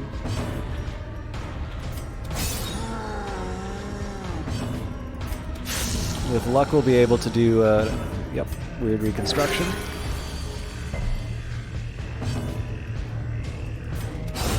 Prodigious size alone does not dissuade the sharpened. Yeah, so that's one of the more gentle tree branch smackdowns that I've had. So I'll just count myself lucky. Ah, Jesus! I think I want to take out the towering ectoplasm first. I don't believe it's possible for it to create baddies. Well, as long as these things are on the ground. Oh, good hit.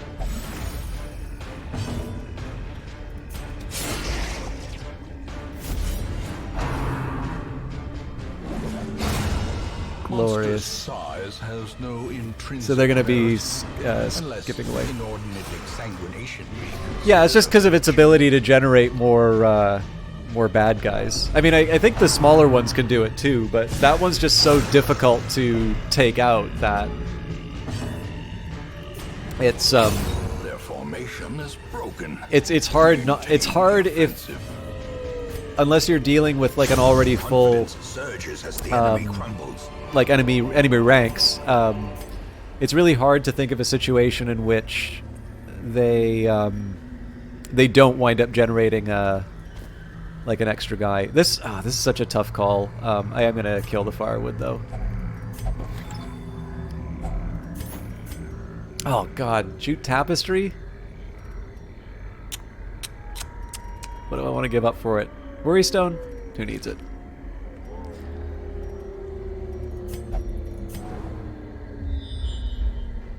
Okay, lucky me on the scouting. I avoided one battle. Ooh, but not a trap.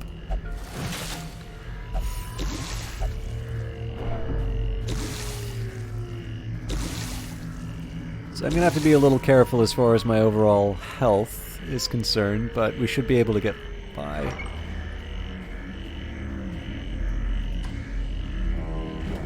The more I play this, the more I really appreciate the ambient noise of like the frogs, especially when the torch goes down. I mean, it doesn't take a whole lot for me to to sing the praises of Power Up Audio. Kevin Regami is somebody who's I think I first met him at Full Indie. But a very cool guy. Does occasionally stream. He does a lot of speed runs under the name OTDQ. But actually, just someone who, he's just one of those folks who Power Up obviously has been involved in a lot of games that I think a lot of you enjoy. If you've not seen me play them, then you probably enjoy playing them yourself. And certainly he's very, very good at what he does. So there's really nothing I can necessarily do for him, to sort of give him the benefit of spending time talking to me. And yet that never in terms of just talking with him, you would never necessarily know that he was a founder of this very successful audio company that's worked on a lot of. I mean, so they worked on everything from Sword in the Stars, The Pit, the upcoming Tunic, Darkest Dungeon. They've worked on Crypt of the Necrodancer, Industries of Titan, Phantom Brigade, What are some of the other? I don't remember if I mentioned Celeste. I believe they worked on Into the Breach, like just tons of stuff. That's really great. So the fact that but again, like talking with him, you do not get the he doesn't walk in and says, "Behold, power up has arrived." And it's really nice. I think anybody would appreciate it when someone makes the time for you. But obviously, in his case, he doesn't necessarily have any benefit to necessarily maintaining the contact with me. And yet, when I got to meet him in Vancouver after having been out of the province for years, he remembered me. We had a nice chat. Had some very nice things to say, and obviously, I have nice things to say about him.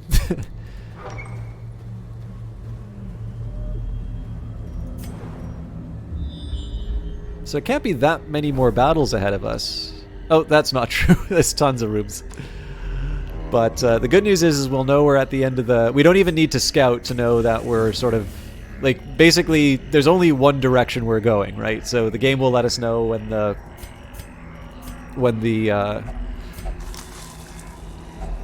quest is done. Measure, awarded to the brave and the foolhardy alike.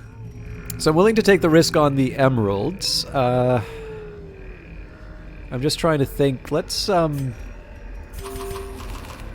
the rations a bit.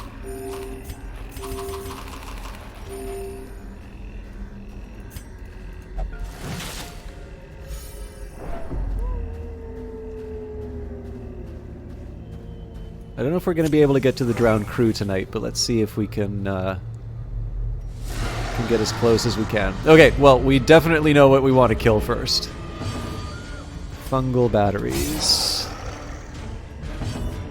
In fact, I hate them so much, I think I'm going to forego the usual protections as well. Oh, you blew it, occultist! Oh god, we got two of these things up.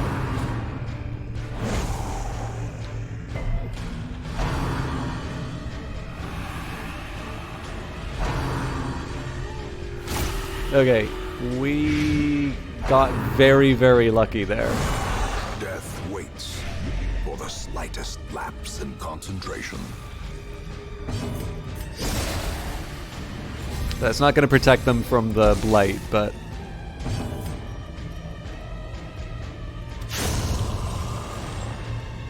So one of the reasons why I'm doing that particular set of moves is it frees up the occultist to administer healing.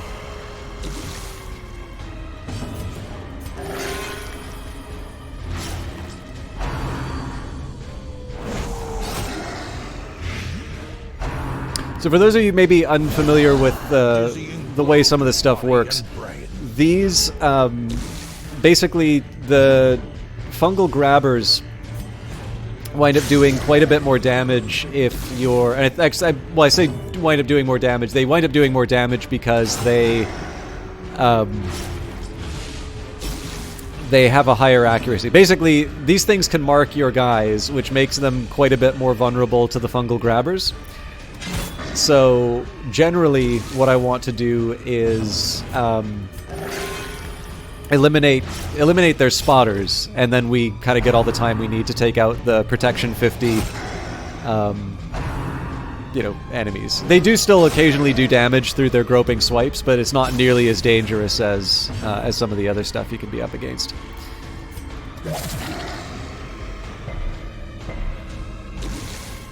So, unfortunately, I got to do the weird reconstruction again. Wow! I'm going to be giving a lot of that back just over time as the damage takes effect, but we need to finish this off. A devastating blow.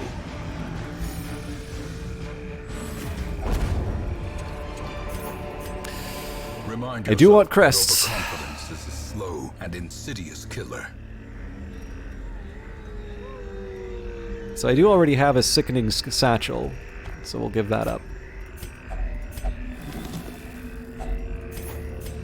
And we'll pop a torch. The match is struck. And drop the rest of these off. Star is born. Okay. It's going to be a little dicey for the next couple turns, but... Ooh! This will have some nasty stress consequences, but let's do our best. What's his blight resist? Not very high, so... Actually, no, better thing, let's just get rid of the maggots. I was really hoping to be able to move this guy back. Okay, Serpent Sway. I'm going to be able to do the Impale afterwards.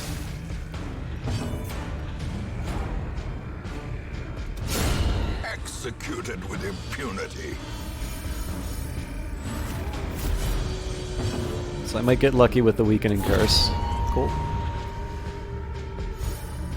I do want to get some healing in as well, but...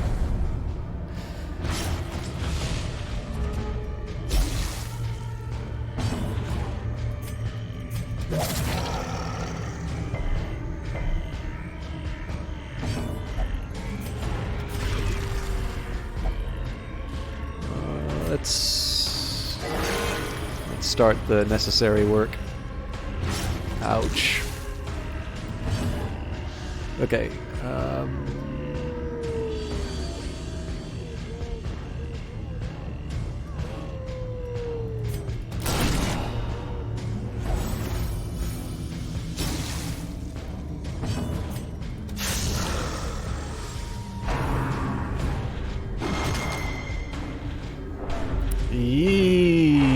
This is gonna have consequences.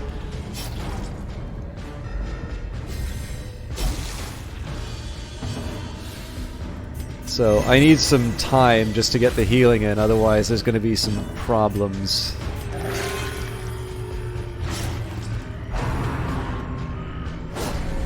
Their cursed champion falls.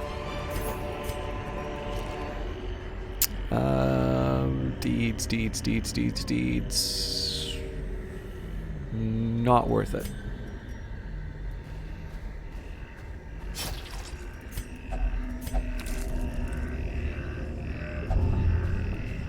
Slowdar is not a great trait for the Grave Robber to have, but... So my Occultist is basically going to be a healer for the next, I think for the next couple battles. As the light gains purchase, spirits are lifted.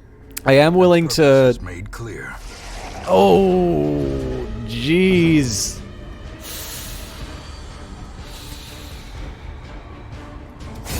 Obliterated. I need to protect the shield breaker, so... A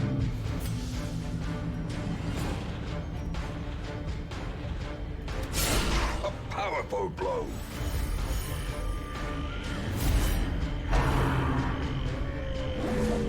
Impressive.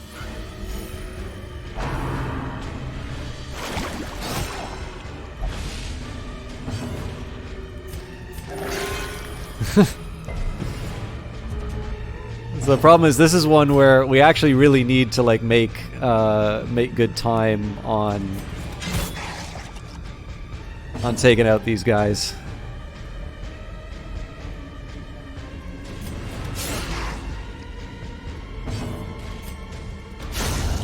A victory. Perhaps the turning point. A momentary abatement. Better than nothing, I guess.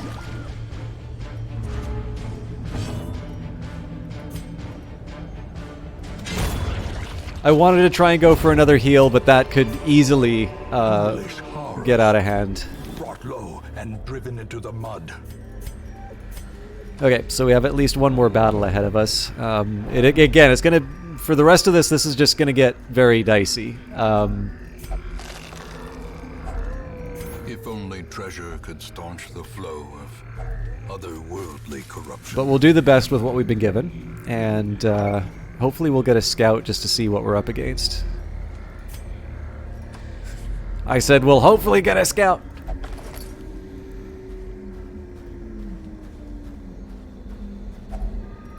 Okay. Hunger event's actually kind of helpful here just because I get some healing. Would be nice if I kept an eye out for traps, though. If this is the fight, I'm in pretty good shape. So as much as I want to protect the shield breaker, the chance to be able to impale is too strong.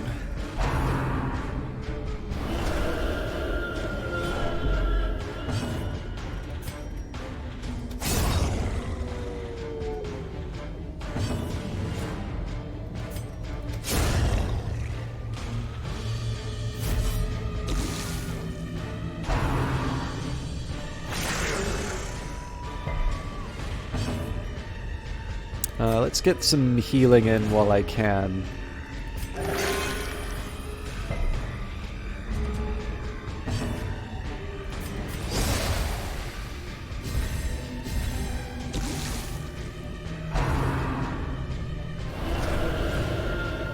Oh, interesting. So if you're stealthed, you don't trigger a riposte. Mortality clarified in a single strike. Yikes. So I gotta do self-weird reconstruction and hope I don't bleed myself. Okay, good.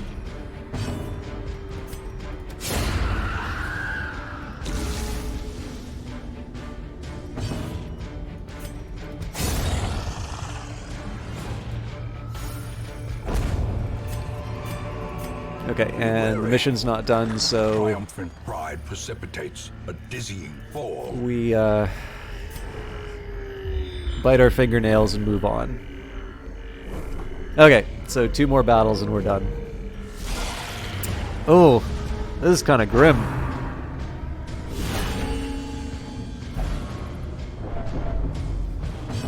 So I would have loved to have done an impale there.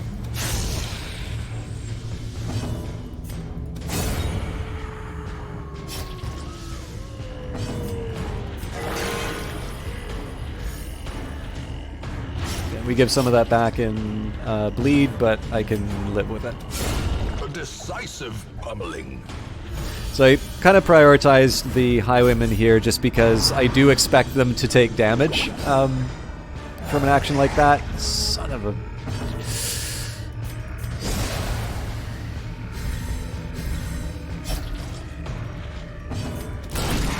A singular strike. This is to get the blight on so that my grave robber can get some extra damage. Ooh.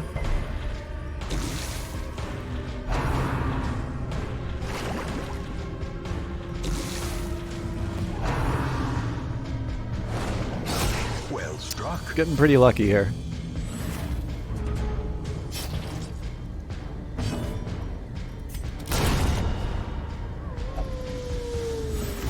Inspiration and improvement.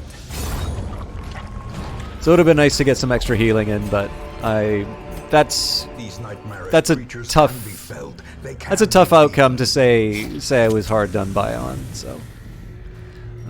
So in this case, let's just chow down.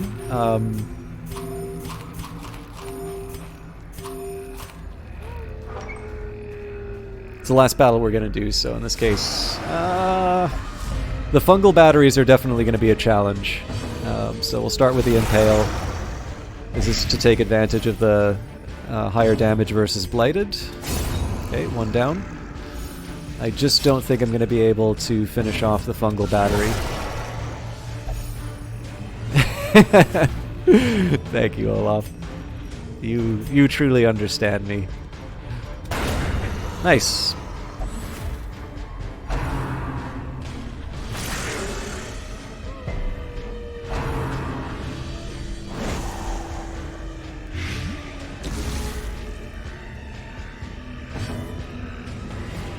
So I won't get too cocky. I think keeping the low-level hero protected is not a bad choice. It's overkill on the doge, but we also know that the fungal grabber is less likely to do damage to us, so debuffing and then pummeling it is probably the best path.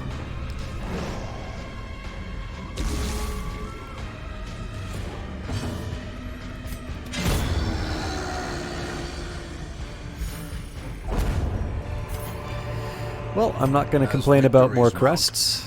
So too will resistance. We'll see what we can find in the box. A fortune waiting to be spent. I can't remember if there's a better trade-in rate for the busts or the deeds, but... Well, actually, I don't need... 600 gold's not something I'm going to miss, so we'll take both. Right, I think Driving out corruption is an endless battle. that definitely turned out a lot better than the last time I brought a low-level hero on the adventure. Let's see what kind of levels everyone got.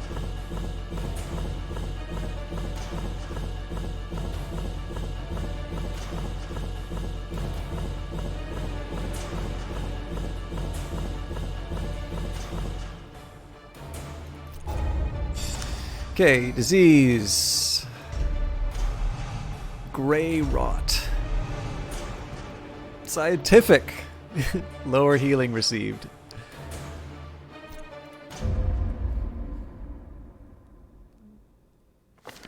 Can you feel it? The walls between the sane world and that unplumbed dimension of delirium are tenuously thin here. Fortier is experiencing double vision after a long night of drinking. Blangy's bloodletting was a bit too effective. Minus 25 bleed resist. Olaf II underwent effective disease treatment, disease cured. I think Carlos said you wanted a character named after you.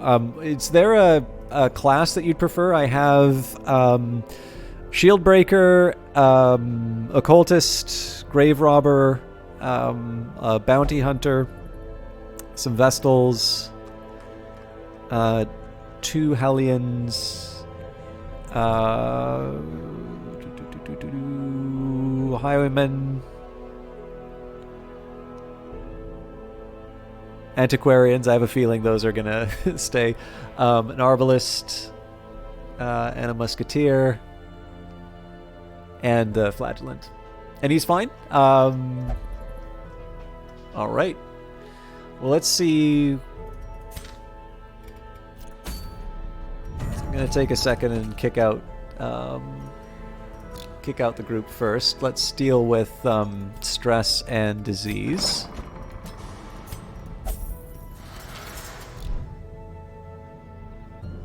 Oh, actually, my stress isn't that bad.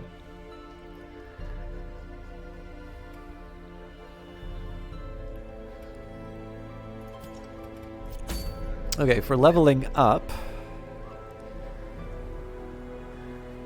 I'd say bringing the level 3s up. Okay, actually, yeah, so that's going to give me an opportunity to... I guess I bring Vitalis along for a level 3 dungeon.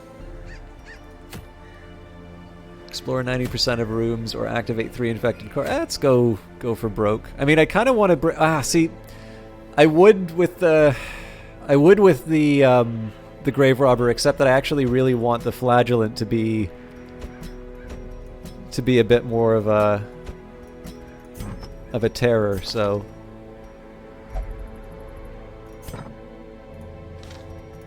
okay, so with that in mind, Carlo is curious, so do you want Carlo or Carlo the Curious?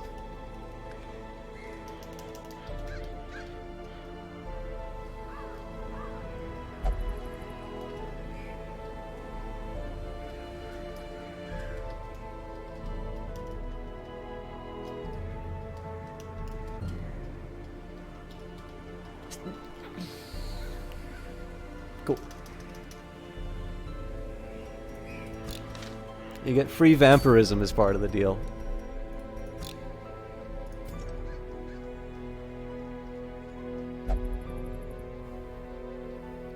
I'm going to take a quick second here to review...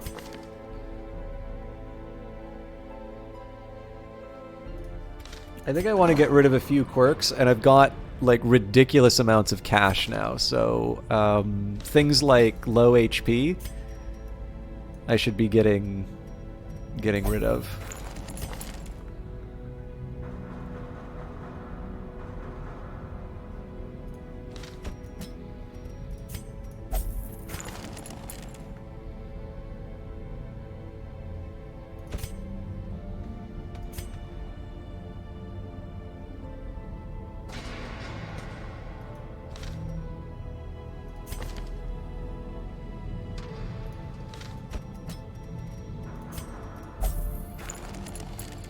You're pale and you hate the sun IRL. Oh yeah, I forgot. I should check and see if we got any fancy. Nope. Okay. I may only have time for one more expedition. It's a long one, so I actually rather suspect that's going to be the case. But let's make the most of the opportunity. I'm okay with Olaf's loadout. I'm okay with Blangy. V's a little bit more in a traditional role here, so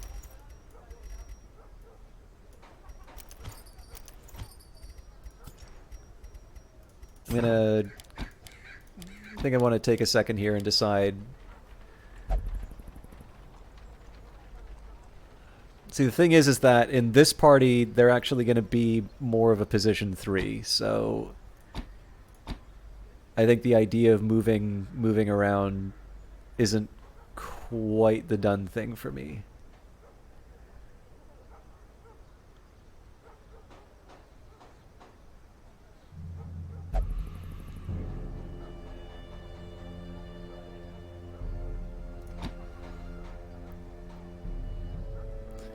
Another non-24-hour stream. I know you spend so much money on this stream, and you're. By the way, sorry to highlight that so much. I want to be grateful without like highlighting it too much, and I'm not good at doing.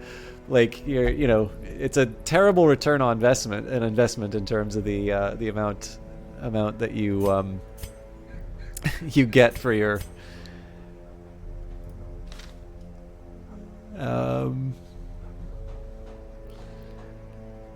I think one day when I'm done, I think the next month or so is going to be really stressful work-wise because we're getting at the end till the end of the fiscal year, and so that's kind of where everybody's sort of thinking about their performance reviews and like wanting to make sure everything gets a bow on it. So I have a feeling the next month is going to be pretty stressful for me, but there is going to be a definite end to that, and I think when that end comes, I should be thinking a little bit about special stuff that I want to do on the stream.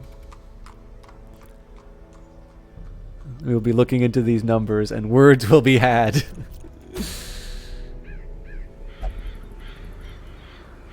Candle of Life. I was talking about reassigning trinkets and then didn't do it. Okay.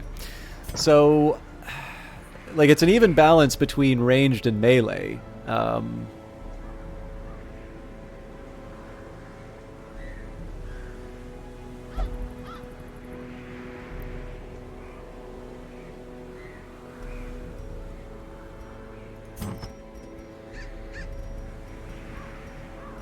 I really should just pick one.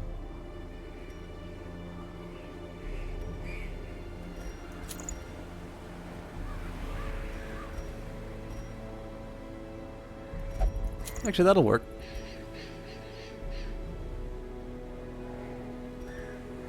In fact, come to think of it,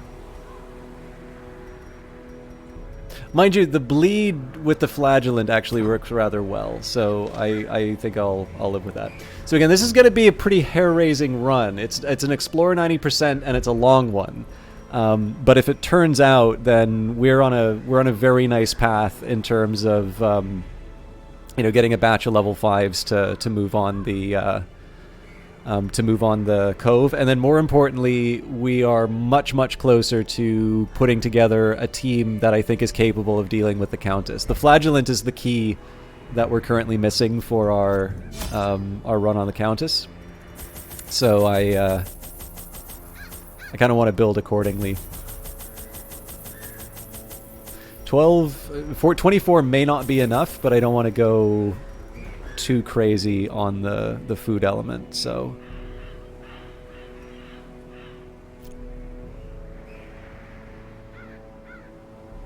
yeah.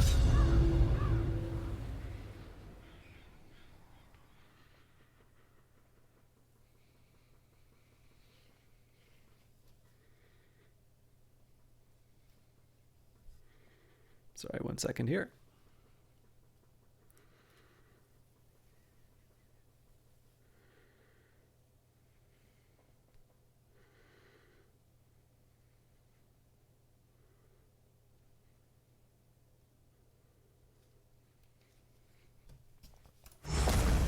To prosecute our war against the swine, we must first scout their squalid homes.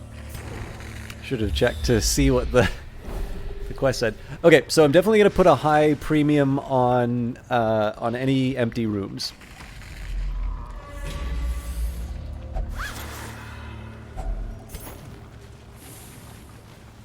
Even if that means eating up more torches than I normally would. The ability to end this quest with an under-equipped squad is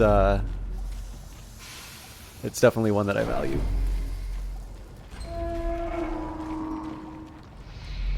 So if I had to do this... Okay.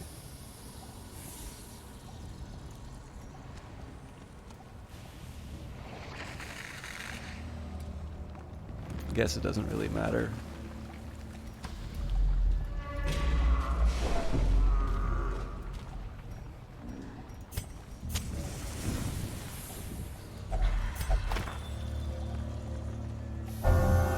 Orin's Tactician.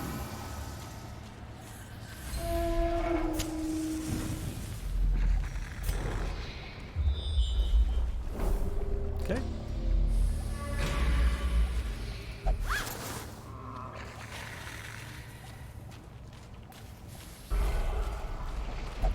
You just had some blood.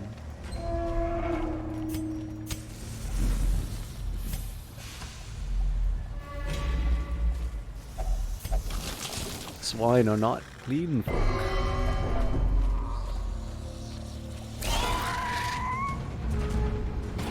Three stress dealers.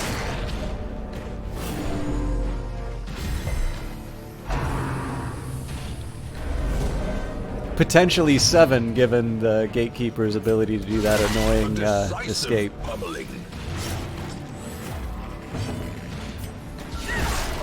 Good God, it's two big dodges.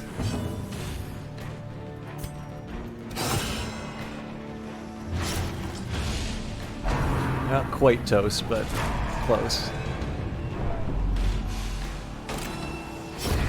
The slow death, unforeseen.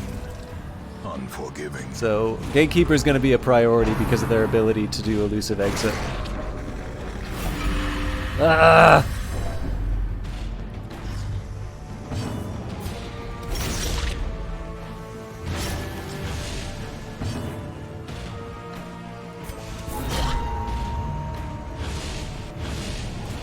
Actually, I should have seen if there was an ability to kill their speed. But they take 5 of damage a turn, so we'll go for the Wicked Slice. Obliterated. Okay, we're good. So they existed just to deliver the Crimson Curse to my flagellant. These nightmarish creatures can be felled. They can be beaten.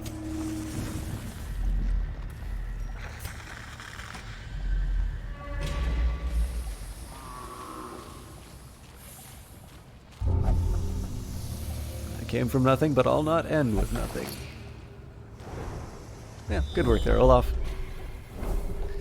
I think I can handle a treasure fight. Like, the thing is that I'm not gonna, like, completely contort the path to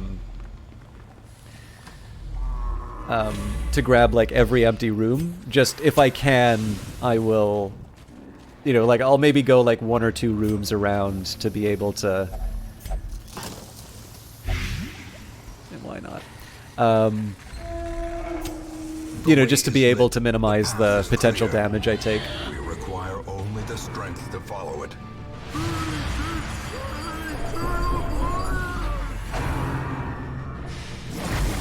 They certainly know how to make me miserable.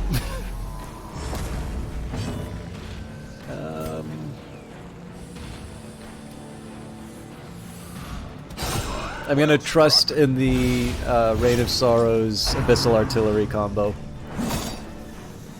Maybe a false hope, but I'm sticking with it. Well, that's not going to work now because the swine spawn's gone. God damn it.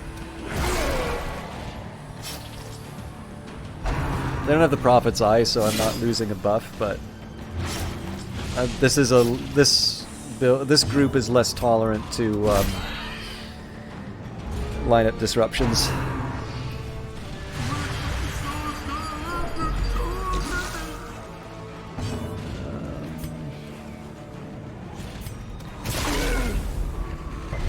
So I did that because I don't have a lot of attacks on the back row. The ground quakes. Whereas I have the option, I have a few options on getting the swine spawn if I need. Sorry, Olaf, you got another disease. At least it's not syphilis. Continue the onslaught. Destroy. My favorite is when you get syphilis from one of those food carts, and it's like, what exactly were you doing?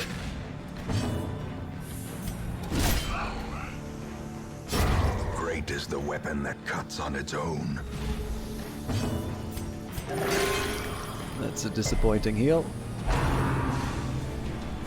Exposed Ouch. to a killing blow. Press this advantage. Give them no quarter.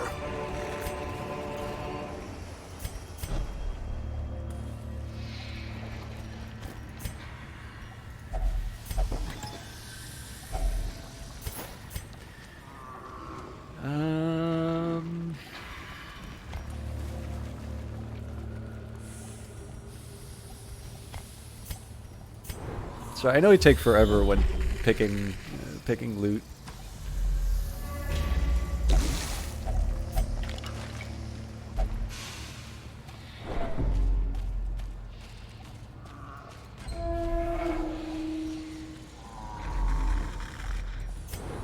Nice.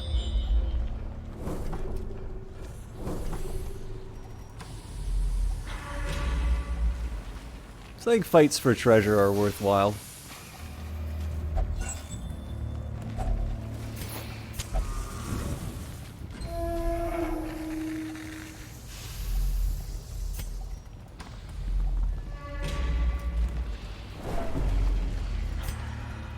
Actually, I should count the number of cells. So 1, 2, 3, 4, 5, 6, 7.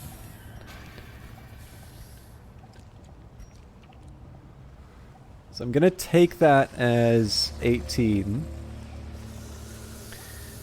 So I guess there's a bit of a rounding question there, right?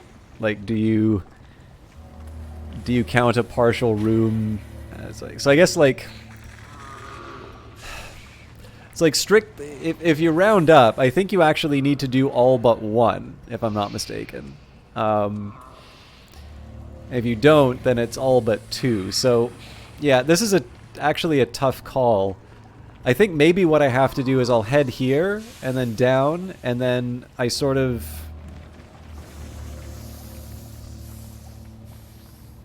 Ooh, yeah. I actually kind of gave myself a crummy set of options, because like what I'd ideally like to do is, you know, something like I don't know, like this, and then like leave this battle and this battle is the two I don't need to do. I don't know, I'll figure it out.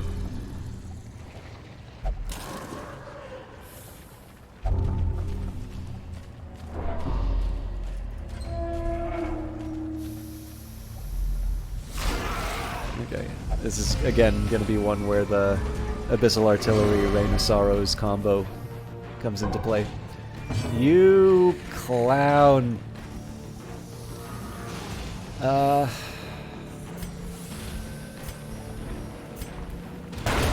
Eradicated.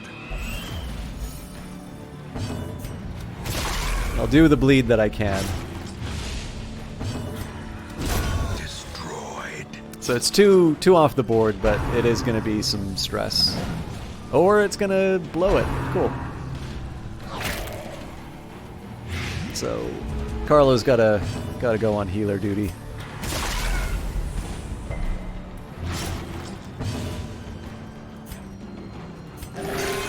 No! Oh no!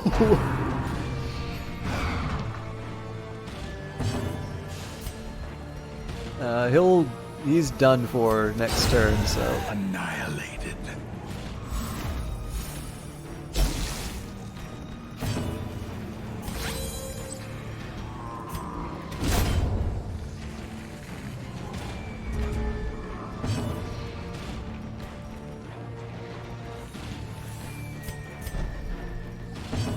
I'm just doing what I can to try and...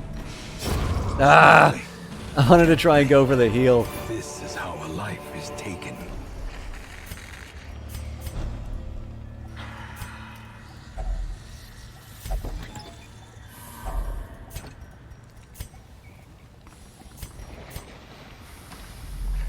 Okay, so I think one of the questions is going to be, when do I camp? I think that's going to... A lot of that's probably going to depend on what happens on the next battle. I'm obviously hoping that I don't lose anyone on the next battle. Okay, it's common, so it's not as important.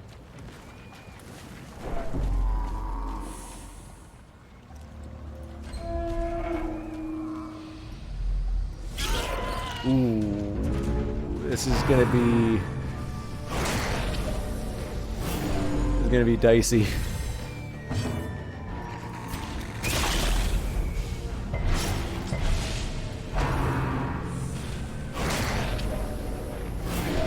Hold in there, Olaf. No!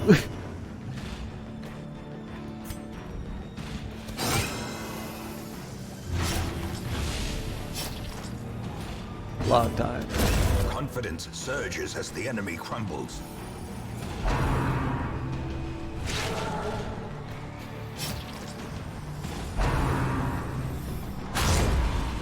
Okay, this is good news.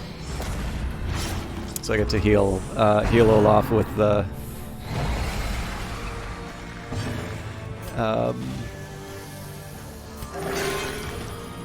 flagellant abilities. Perched at the very precipice of oblivion.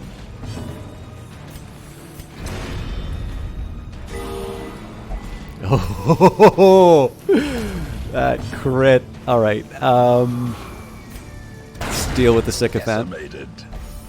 So these guys can do some damage, but I'm feeling much better about things.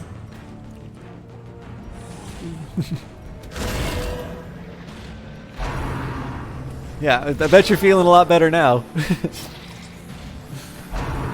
So like this is a great example. Like we were talking about RNG before, and it seems to me like those really like disappointing and hair-raising kind of like, oh god, is my party gonna wipe moments, or like those ones where you really feel like you might be,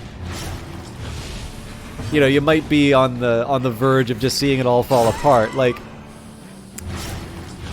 that sets up moments like this where we're like, oh, are we gonna have to use the campfire this time around? And now we're like back up to full health, and that was effectively one crit that did that.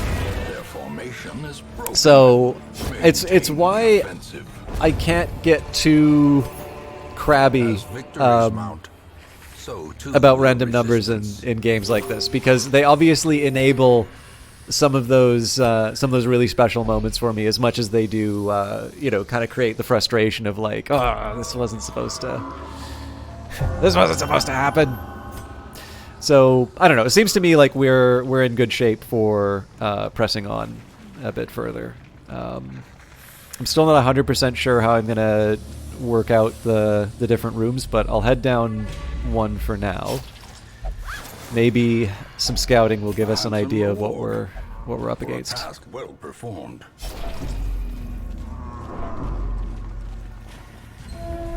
I know I'm letting the torch go down, but this is just an anticipation of camping. Oh, good. Great. Okay. So I'm gonna take a different path.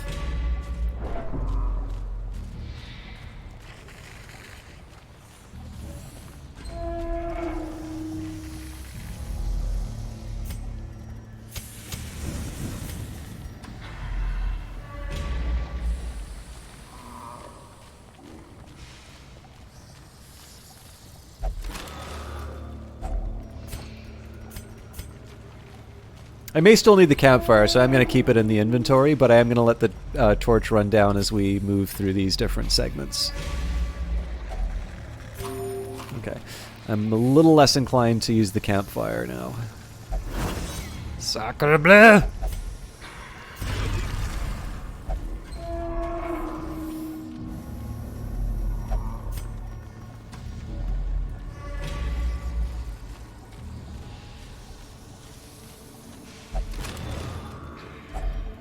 If only treasure could staunch the flow of otherworldly corruption.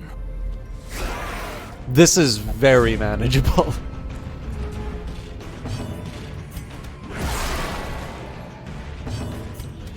Impressive.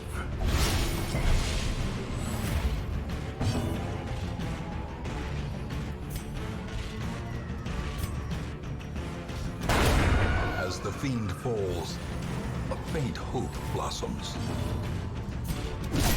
Ooh.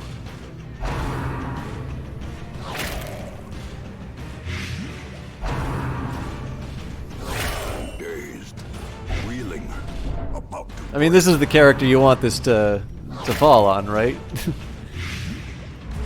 high death resist, or death blow resist. masterfully executed.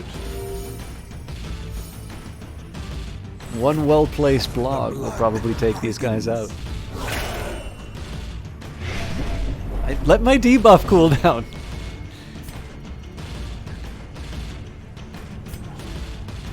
I guess dodge is the thing I'm more worried about here. Devastating blow.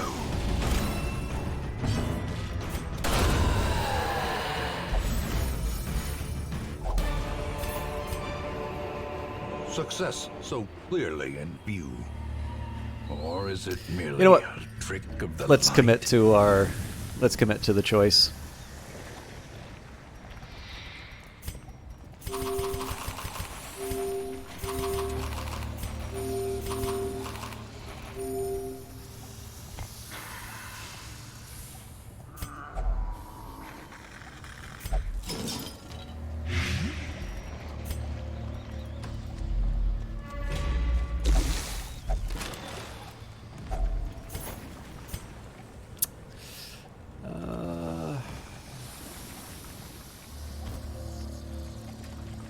Nah, I'm not quite ready to do that, but...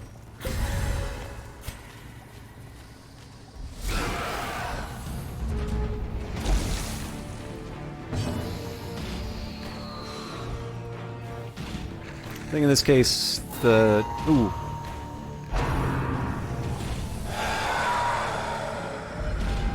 The abyss returns even the boldest gaze.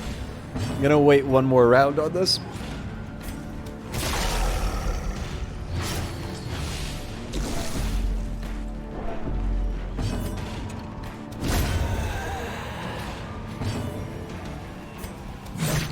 Nuts.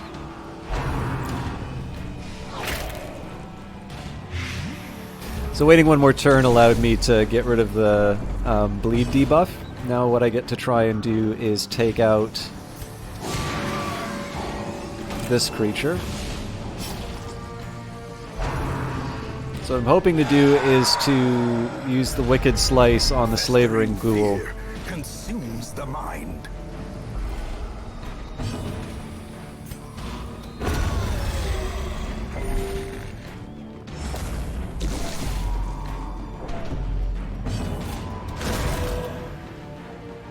Gross.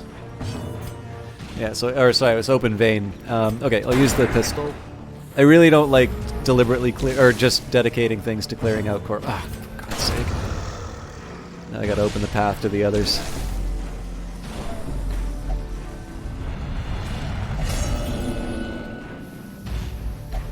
Madness. What is fear but a key to piety?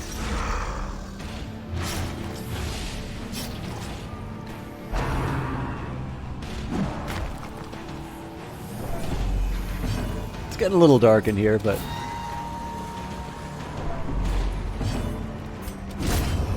A victory. Perhaps a turning so point. much cash. It's like everything I want is in here. Okay, ditch the shovels and... Oh.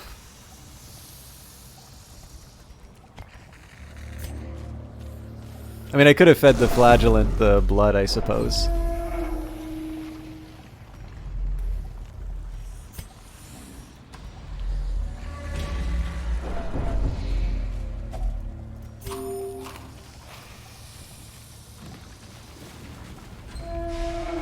I think that's the end of the quest. Yeah. Okay. Cool. The swine folks That wasn't that bad, to be honest. navigable. So we'll see where everybody's levels are at after that. I'm hoping my flagellant's going to be able to sort of join the higher ranks a little sooner than I was expecting. We're also doing pretty well for our crests, so we might be able to build the vanity expansion before too long. Yeah, so Blangy's up to level 3. Olaf's looking pretty good too. So we've got the runs. So Olaf and V are gonna spend some time in the sanitarium. But all told, I've got a nice little core to. Finely crafted instrument of butchery and bloodshed. Yours for the taking. I don't know why, I just love the way this guy looks. In the end, the hours of rooting through the old barrels and forgotten weapon racks bore fruit. Free upgrade, 1 weapon. Okay, so let's take one of the people who got up to level 4. Okay, so level 3. Olaf was already level 3, so we'll start by curing the fits and the runs. So, obviously, Olaf's gonna spend some time getting rid of stress as well. But let's work with what we've been given. So churches for vampire folk for the next little while. Let's sort by level. So, do we have a grave robber of more experience? We do not. And actually, it looks like there's some details that I missed. Okay. Wisant underwent effective disease treatment and cured grey rot. Chia has removed thin-blooded. Korban has removed perfectionist. Fortier has removed soft. Bring madness into the sanitarium. Bring madness out. Fortier now has Crimson Curse. And Korban has controlled the urges of the Crimson Curse for now. Okay, so I've got a new vampire to deal with. We've got a pretty good, if I recall correctly, we've got a pretty good store of blood. Oh, am I really going to have to embark? It's not, I won't bother with it for now, but let's figure out, actually, I'll do what I did last time. So I think I probably need to wrap up for tonight just because I have some stuff that I want to get through tonight, but let's take, well, hang on. Let me just see realistically what I'm up against. I think I got time for... I do need to get a little bit better at, like, finishing stuff on time, but one of the people I wanted to host is actually offline now. Let's see if we can get another one in. What have I got for potential quests?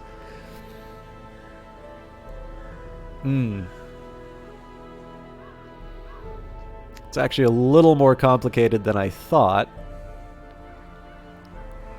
Because everybody's kind of in the sanitarium and such.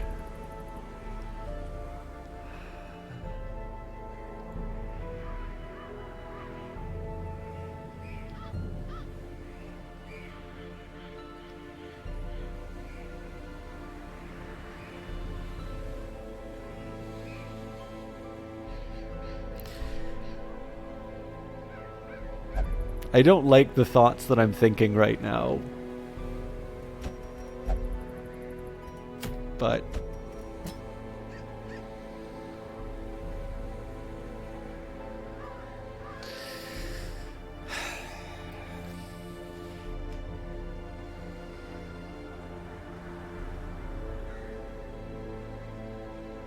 if I didn't have the flagellant, what would I do? That one more is always the one that cripples you. I know. The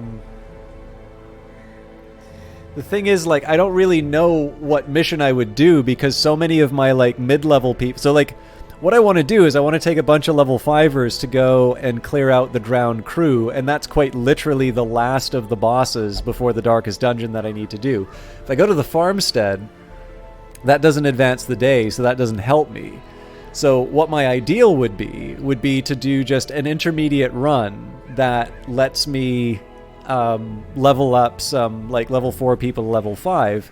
But if I look, like, I've got one level 4 and then one level 2. Like, I don't have anything even remotely appropriate for a, you know, for a run through. Like, like, because these are level 5, I would need to be doing, like, these kinds of missions and, like, complete 100% of room battles as a non-starter. The rest of these are all, like, medium length, and I'd be bringing a level 2. So it's a tough call. So then I'm like, okay, well, the most productive thing I could do would be to take a team of 6s. Okay, so there is one thing. Probably the best thing for me to do would be to get a bunch of people to do the darkest dungeon itself. But I really want that to be like the big finale, right? I kind of want that to be something special, because it's like I've now been to the courtyard, I've been to the warrens, I've been to the farmstead, I've been to the weald, the cove, the ruins. I have never ever seen anything to do with the darkest dungeon, and it would be really neat to make that sort of like a special moment. So I'm just trying to think, like, for myself, what a good, like, if I don't have the flagellant, like, how would I build a team to deal with this? And, like, I guess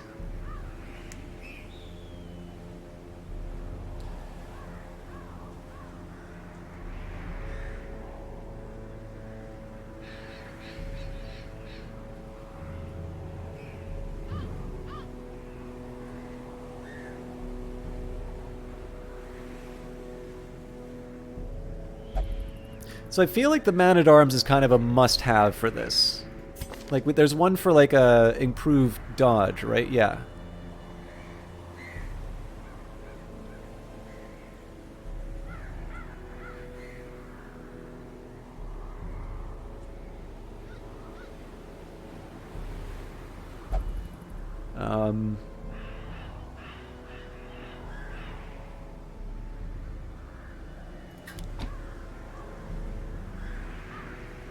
This is like movement as well as the ability to do a stun.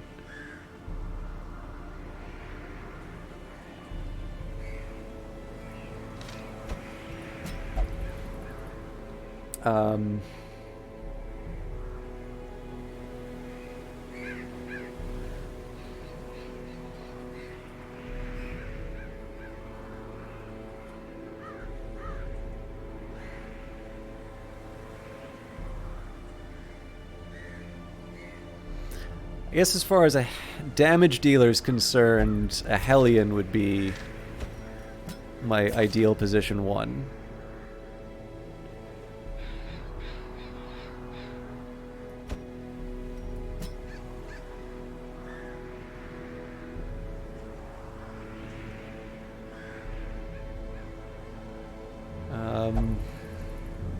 Cures for Blight and Bleed.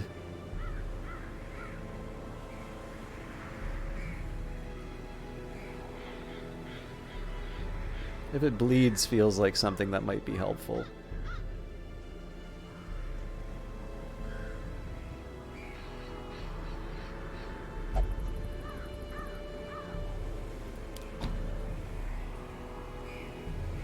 I don't know if the Iron Swan's going to be that helpful against the Countess.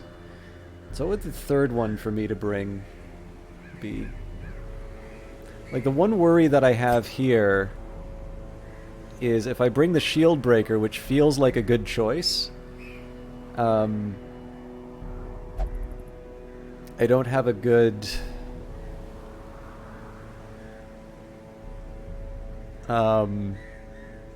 like, that's gonna mess up the order. So I need a good position 3. So something like a Bounty Hunter is good for damage. I mean, I could bring a Jester for buffs, I guess, but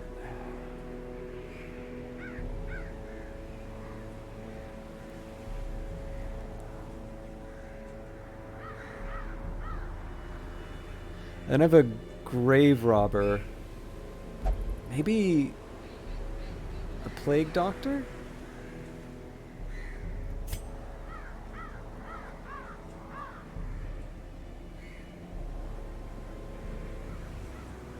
Okay, so I've got damage over time, healing, dodge. Yeah, man, it's a tough call.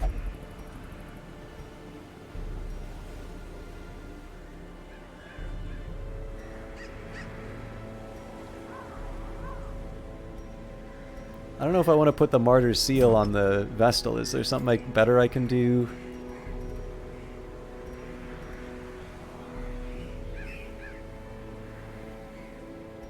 Vestal Chalice, actually, probably. Or the Haste Chalice is not a bad call.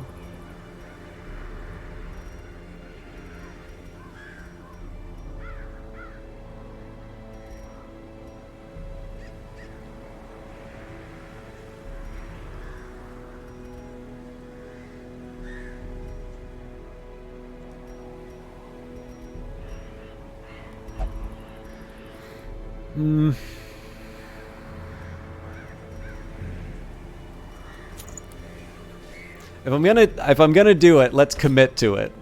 So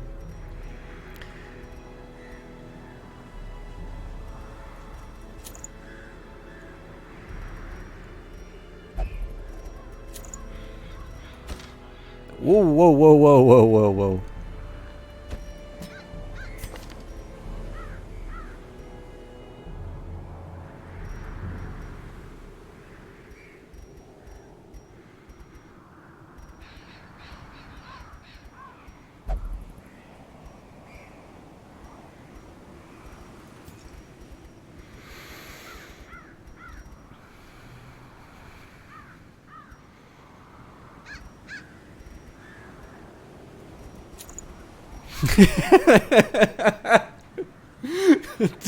A double eye patch. He's a little slow because he can't see anything. Sorry, I'm too amused by that.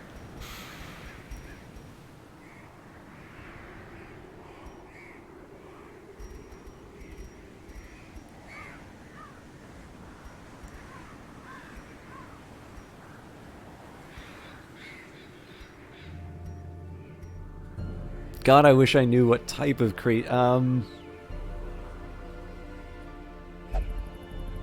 I can't remember if vampires are unholy or if they're... I think they're their own thing.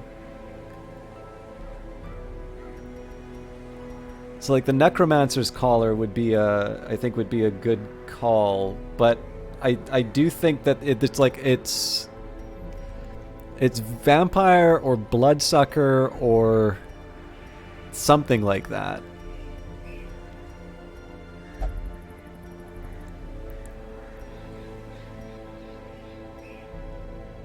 Okay, it's got to be bloodsucker.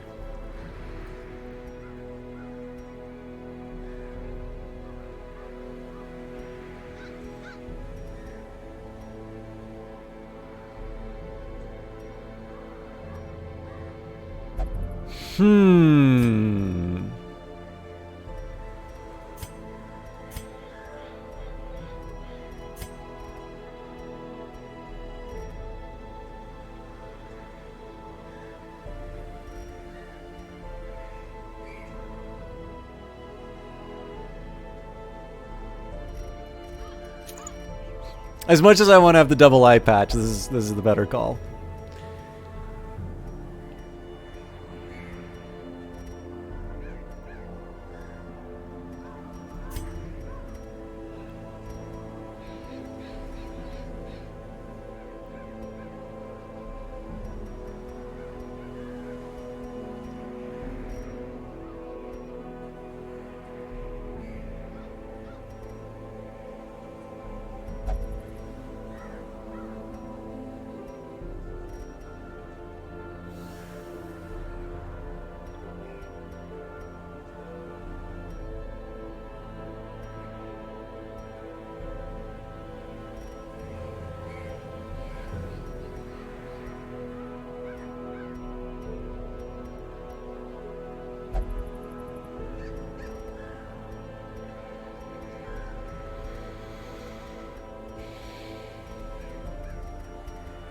So I'm just trying to make this all make sense in my head.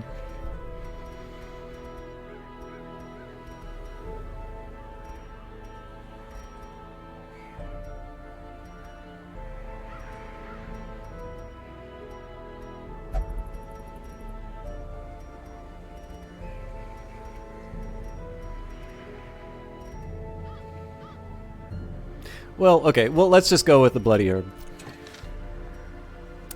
If a darkest dungeon whoa, whoa! Yeah, let's... okay, consume one invitation.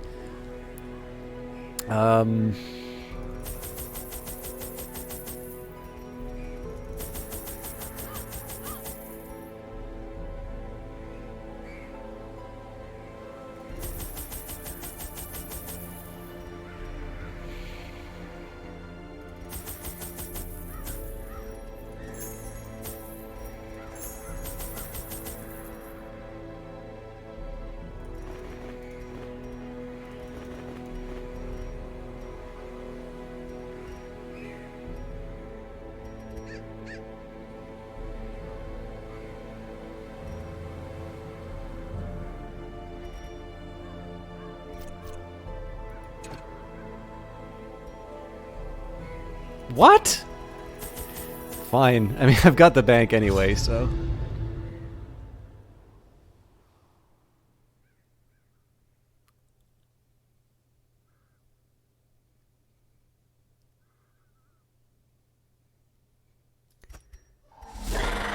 The Countess arrives, anomalous in aspect, and bent on exacting terrible revenge. From Oh, beyond the sweet. bounds of decency.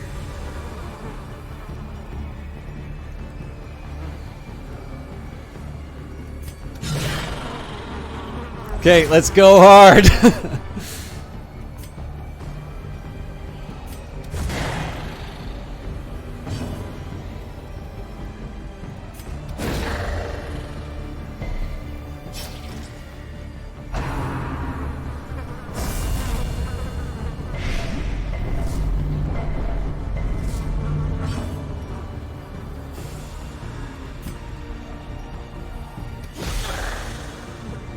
The bleed would have been better. Oh crap, I forgot. I need to put the buffs on everyone. Okay, I think I know how this works now. So I think if I do like an offensive action, this thing blows up on me.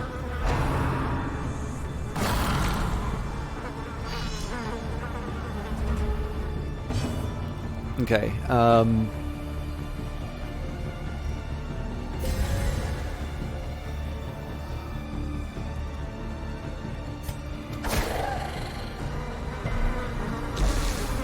ooh.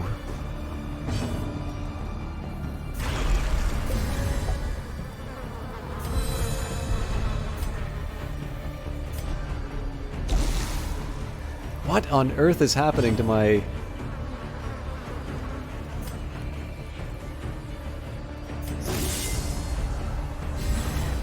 Oh, that's a... Okay, that's a buff on everyone.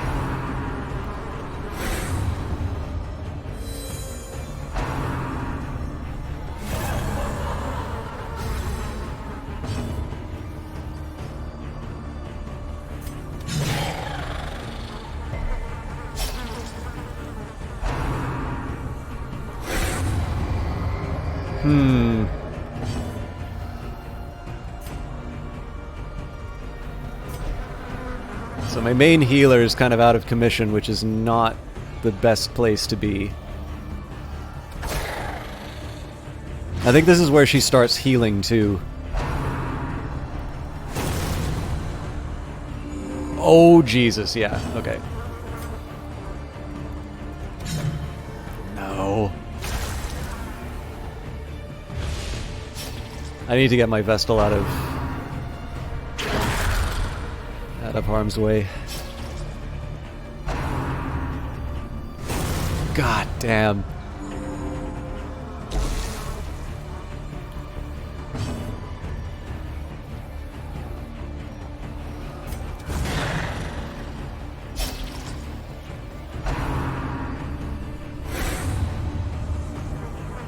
Okay. the very precipice of oblivion. Let's see, realistically, like with all my divine comforts in that, can we actually sustain this current fight? Because I'm definitely feeling like I feel like we're in a really, really bad place on this fight.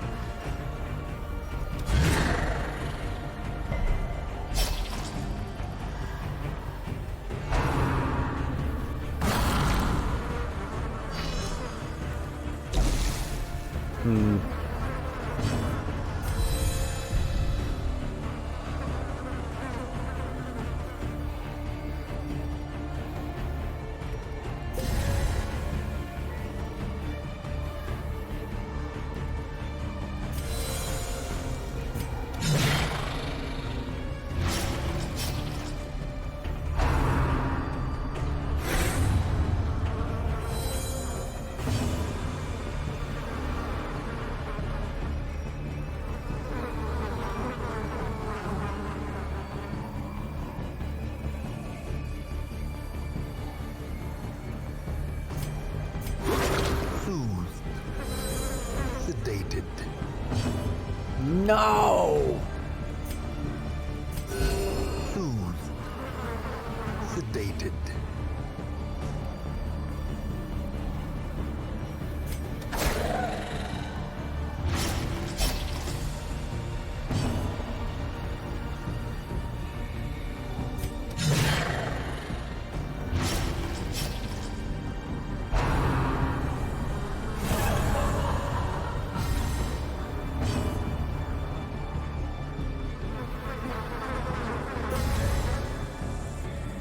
Oh, we don't have bolster anymore. Okay.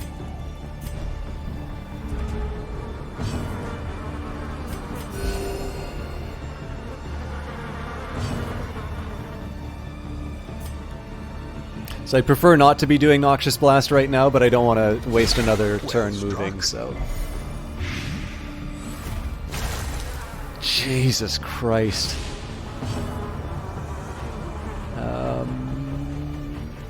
Let's try and go for a stun.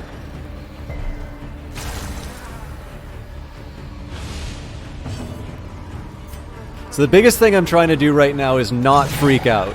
Like, most of what's happening to me right now I can handle with a... like a heal.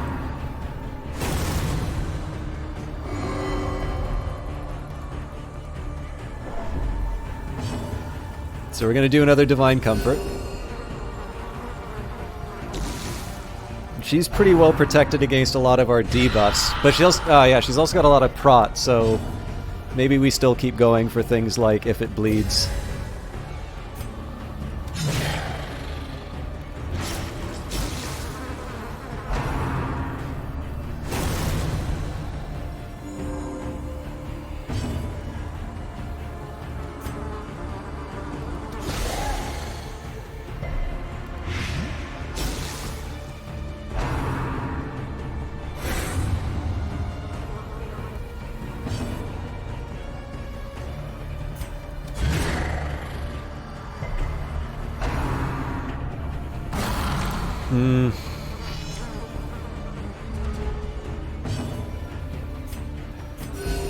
Compassion is a rarity in the fevered pitch of battle. Okay, I'm intrigued.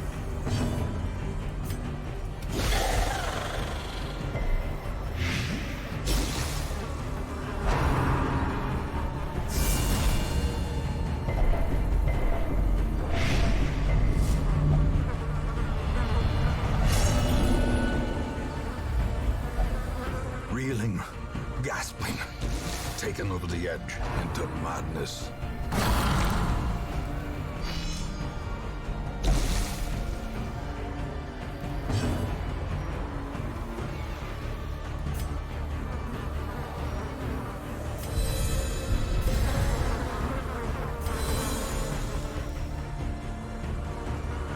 So I'm going to take an Aegis Scale to try and protect from the consequences of my actions.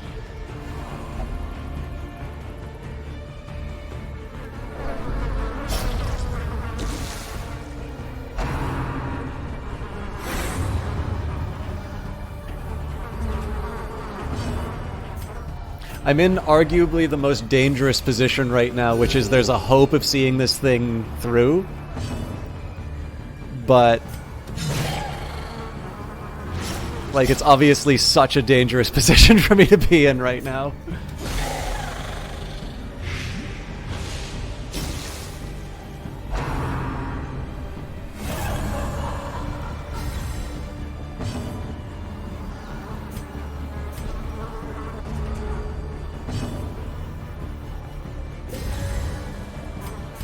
A momentary abatement.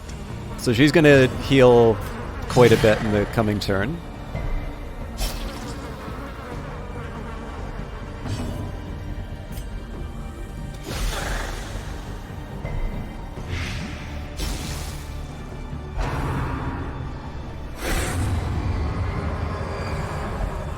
Oh, did she not cure those?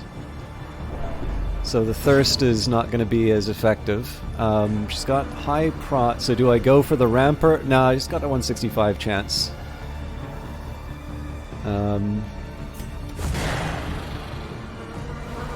We do the damage we can. So we're going to have a bunch of debuffs hit us soon.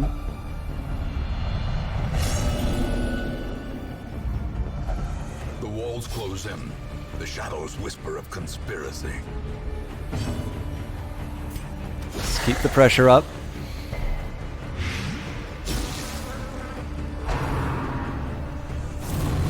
Ooh. That's big. In this case, Asgoth needs the big heal, so we're going for that.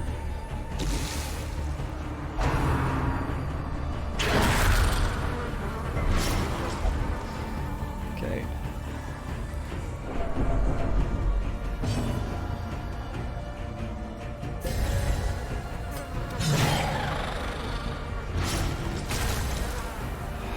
Dangerous.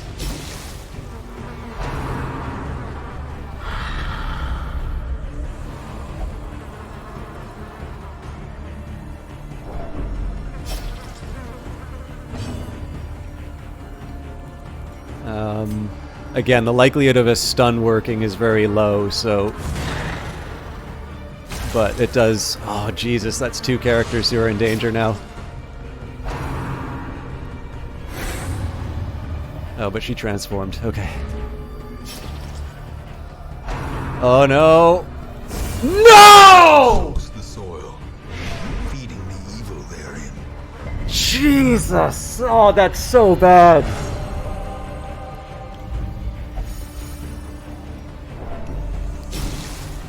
Oh my god!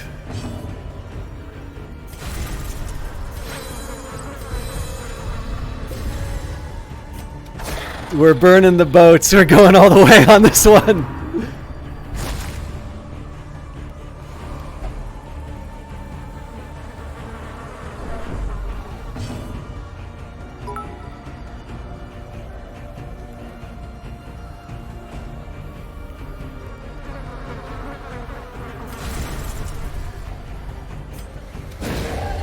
Oh, we can't do enough damage per turn.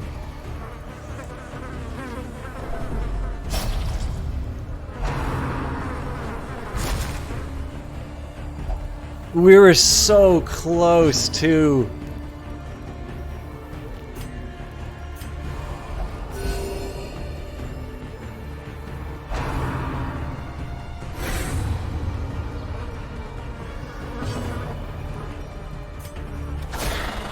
Jesus Christ, really?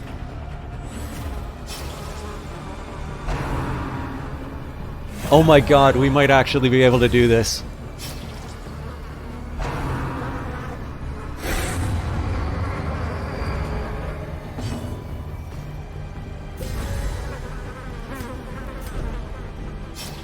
The thirst might... Nah, the thirst has saved her. As life ebbs, terrible vistas of emptiness reveal themselves. Ouch.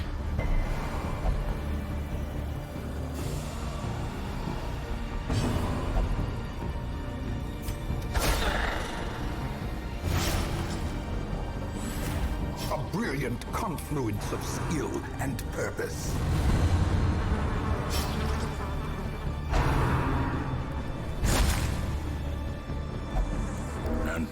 the true test. Hold fast, or Medicinal power! Yes! You motherfucker, I got you! pride precipitates a dizzying fall.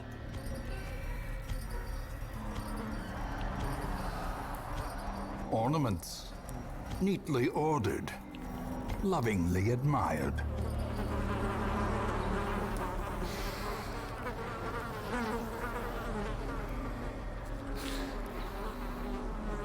Thank you, Oben. Yes. I didn't want to say it out loud, but I said it's like... So, part of my rationale was if I run away, then everyone's like, you know what, that was a reasonable call, that was a tough fight, what could you have done?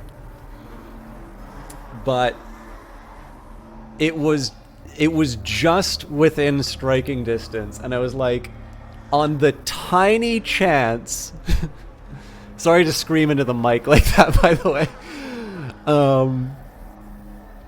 On the tiny chance that this pulls off, this is going to be a moment that at least a few of you will be very happy that you got to see live. I need to calm down a bit.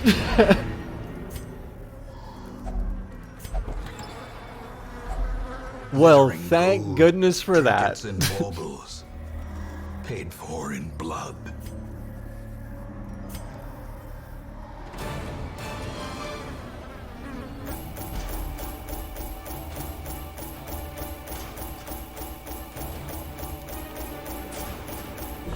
I got some tea. I don't think caffeine's the answer right now, though. All right. Salute to Corbin, True Asgoth, and Fitzhugh. True Asgoth, I'll need to do a repair for.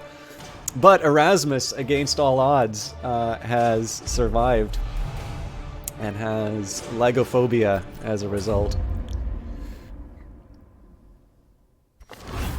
The rusted, moss-covered gates of the courtyard hang open, but the demoniacal pests will spread no further than its blood-soaked boundaries. And so, at last, the end of my beginning. Waves of relief wash over the hamlet as good news spreads. The Countess is dead, and her curse is now curable. Removes the Crimson Curse from all affected heroes. Crimson Curse is also now treatable at the sanitarium.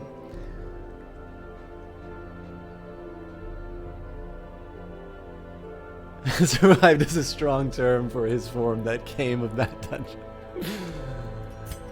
Alright, Blangy engaged in flagellation and recovered 100 stress. Aislinn could not achieve a meditative state and has become frustrated. New quirk, Unquiet Mind.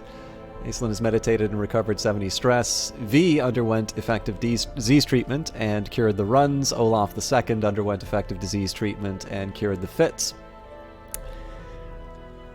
And I need a new Vestal, Man-at-Arms, and Hellion. Actually, I can probably go without one of the Vestals because I had 3.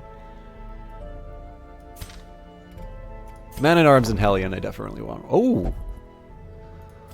Well, this is good. Okay, so sorry Vitalis, but you're... Well, hang on. Let's not be too hasty. To those with a keen eye, gold gleams like a dagger's point. Okay, so if I do an accounting of my heroes... Are you kidding me? Defeat the Garden Guardian. In time, you will know the tragic extent of my failings.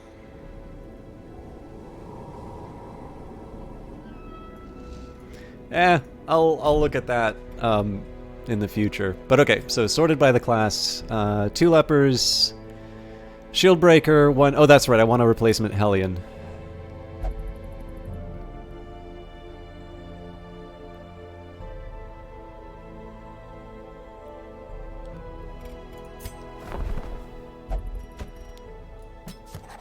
barbaric rage and unrelenting savagery make for a powerful ally. So obviously, I'm going to have some repairing to do as far as the roster is concerned, like in terms of getting some level 6s back. But I mean, let's face it, that was totally worth it, even with the losses.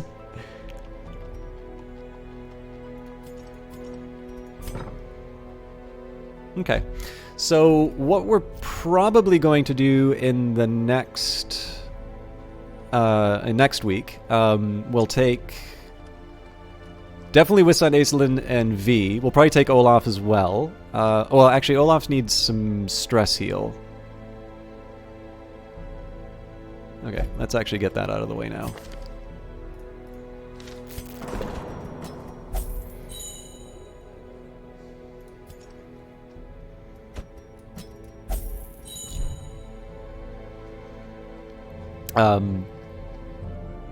But yeah, we're going to try and get a bunch of people up to level 5 so that we can finally work on the drowned crew. At which point, I believe that just means that we start working on the Darkest Dungeon itself.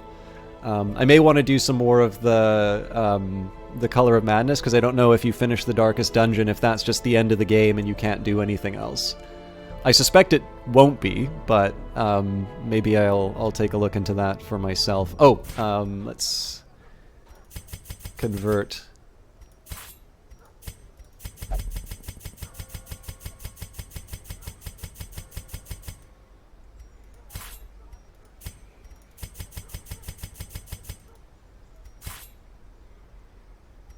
Okay, we're on our way to the Red Hook. Yeah, actually, if they're giving you a 750 monument, I suspect that you'll be able to continue. But yeah, seems to me, based on the monument, the last thing we're really looking for is the drowned crew. And at that point, for myself, I think I'm ready to do the Darkest Dungeon. I understand that there's the sleeper in terms of recorded material. And then it would seem that on the basis of the like the description here, there's the garden, the garden guardian, which maybe I'll just want to try for the sake of saying I tried it. But I think the real goal here is going to be to get a last batch of level 6s leveled up. And then maybe what I do, like, I don't know, a grave robber would be kind of nice to have in the level 6s. But like, at this point, I've got a pretty deep roster of high skill followers, right? So maybe we do just start throwing some bodies against the Darkest Dungeon, and if we need to replace people, we need to replace them. That'll be how we level people up. Anyways, all of this is a consideration for another time. For those of you who stuck around, thank you very much for sitting with a last run with me. That was a hell of a way of wrapping up the evening. Let's see who's online. Yeah, no, Olaf, actually, so, there's a lot of people I'm really glad to be able to see this stuff, but I'm actually particularly glad that you were here to see that win on the Countess. There's some good people streaming tonight. Ponce is doing Risk of Rain 2, Brian on the Rocks is doing Elden Ring. You know what, I'm going to host Brian on the Rocks tonight. I know everyone's playing Elden Ring right now, but Brian on the Rocks does a lot of charity streams. And I think he's I don't know, he's got a good degree of energy. If nothing else, I just get to brag about the hype end to the evening. So he is he's a friend of mine who works at Respawn. So he normally he'll play something like Apex Legends.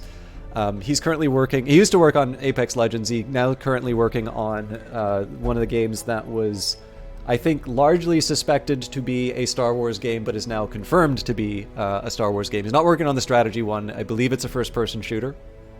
But incredibly friendly guy, very supportive. So if some of you I know do have aspirations to become game developers, he is actually somebody who teaches game development as well at a local college. But he's very open about sort of the skills, what you need to do. Definitely not someone who will just send you puff. He's somebody who actually feels quite strongly about his craft and what it takes to do things well, but does so with a very positive attitude towards it. Whereas for me, I tend to have that level of seriousness for stuff that I like, but I sometimes can become a bit unsmiling and mean about it. So Brian's a pretty admirable guy, and I just sent him like really long messages today, so I feel like I owe him the audience. So I'm going to shut up. Please enjoy his stream. For those of you who are here for Darkest Dungeon, I will be back in 1 week with Darkest Dungeon. For those of you like the rest of my stuff, Stellaris on Monday, either Phantom Brigade or Industries of Titan on Wednesday. Possibly there may be a local game dev meetup. And see you all then. Have a good one. Bye.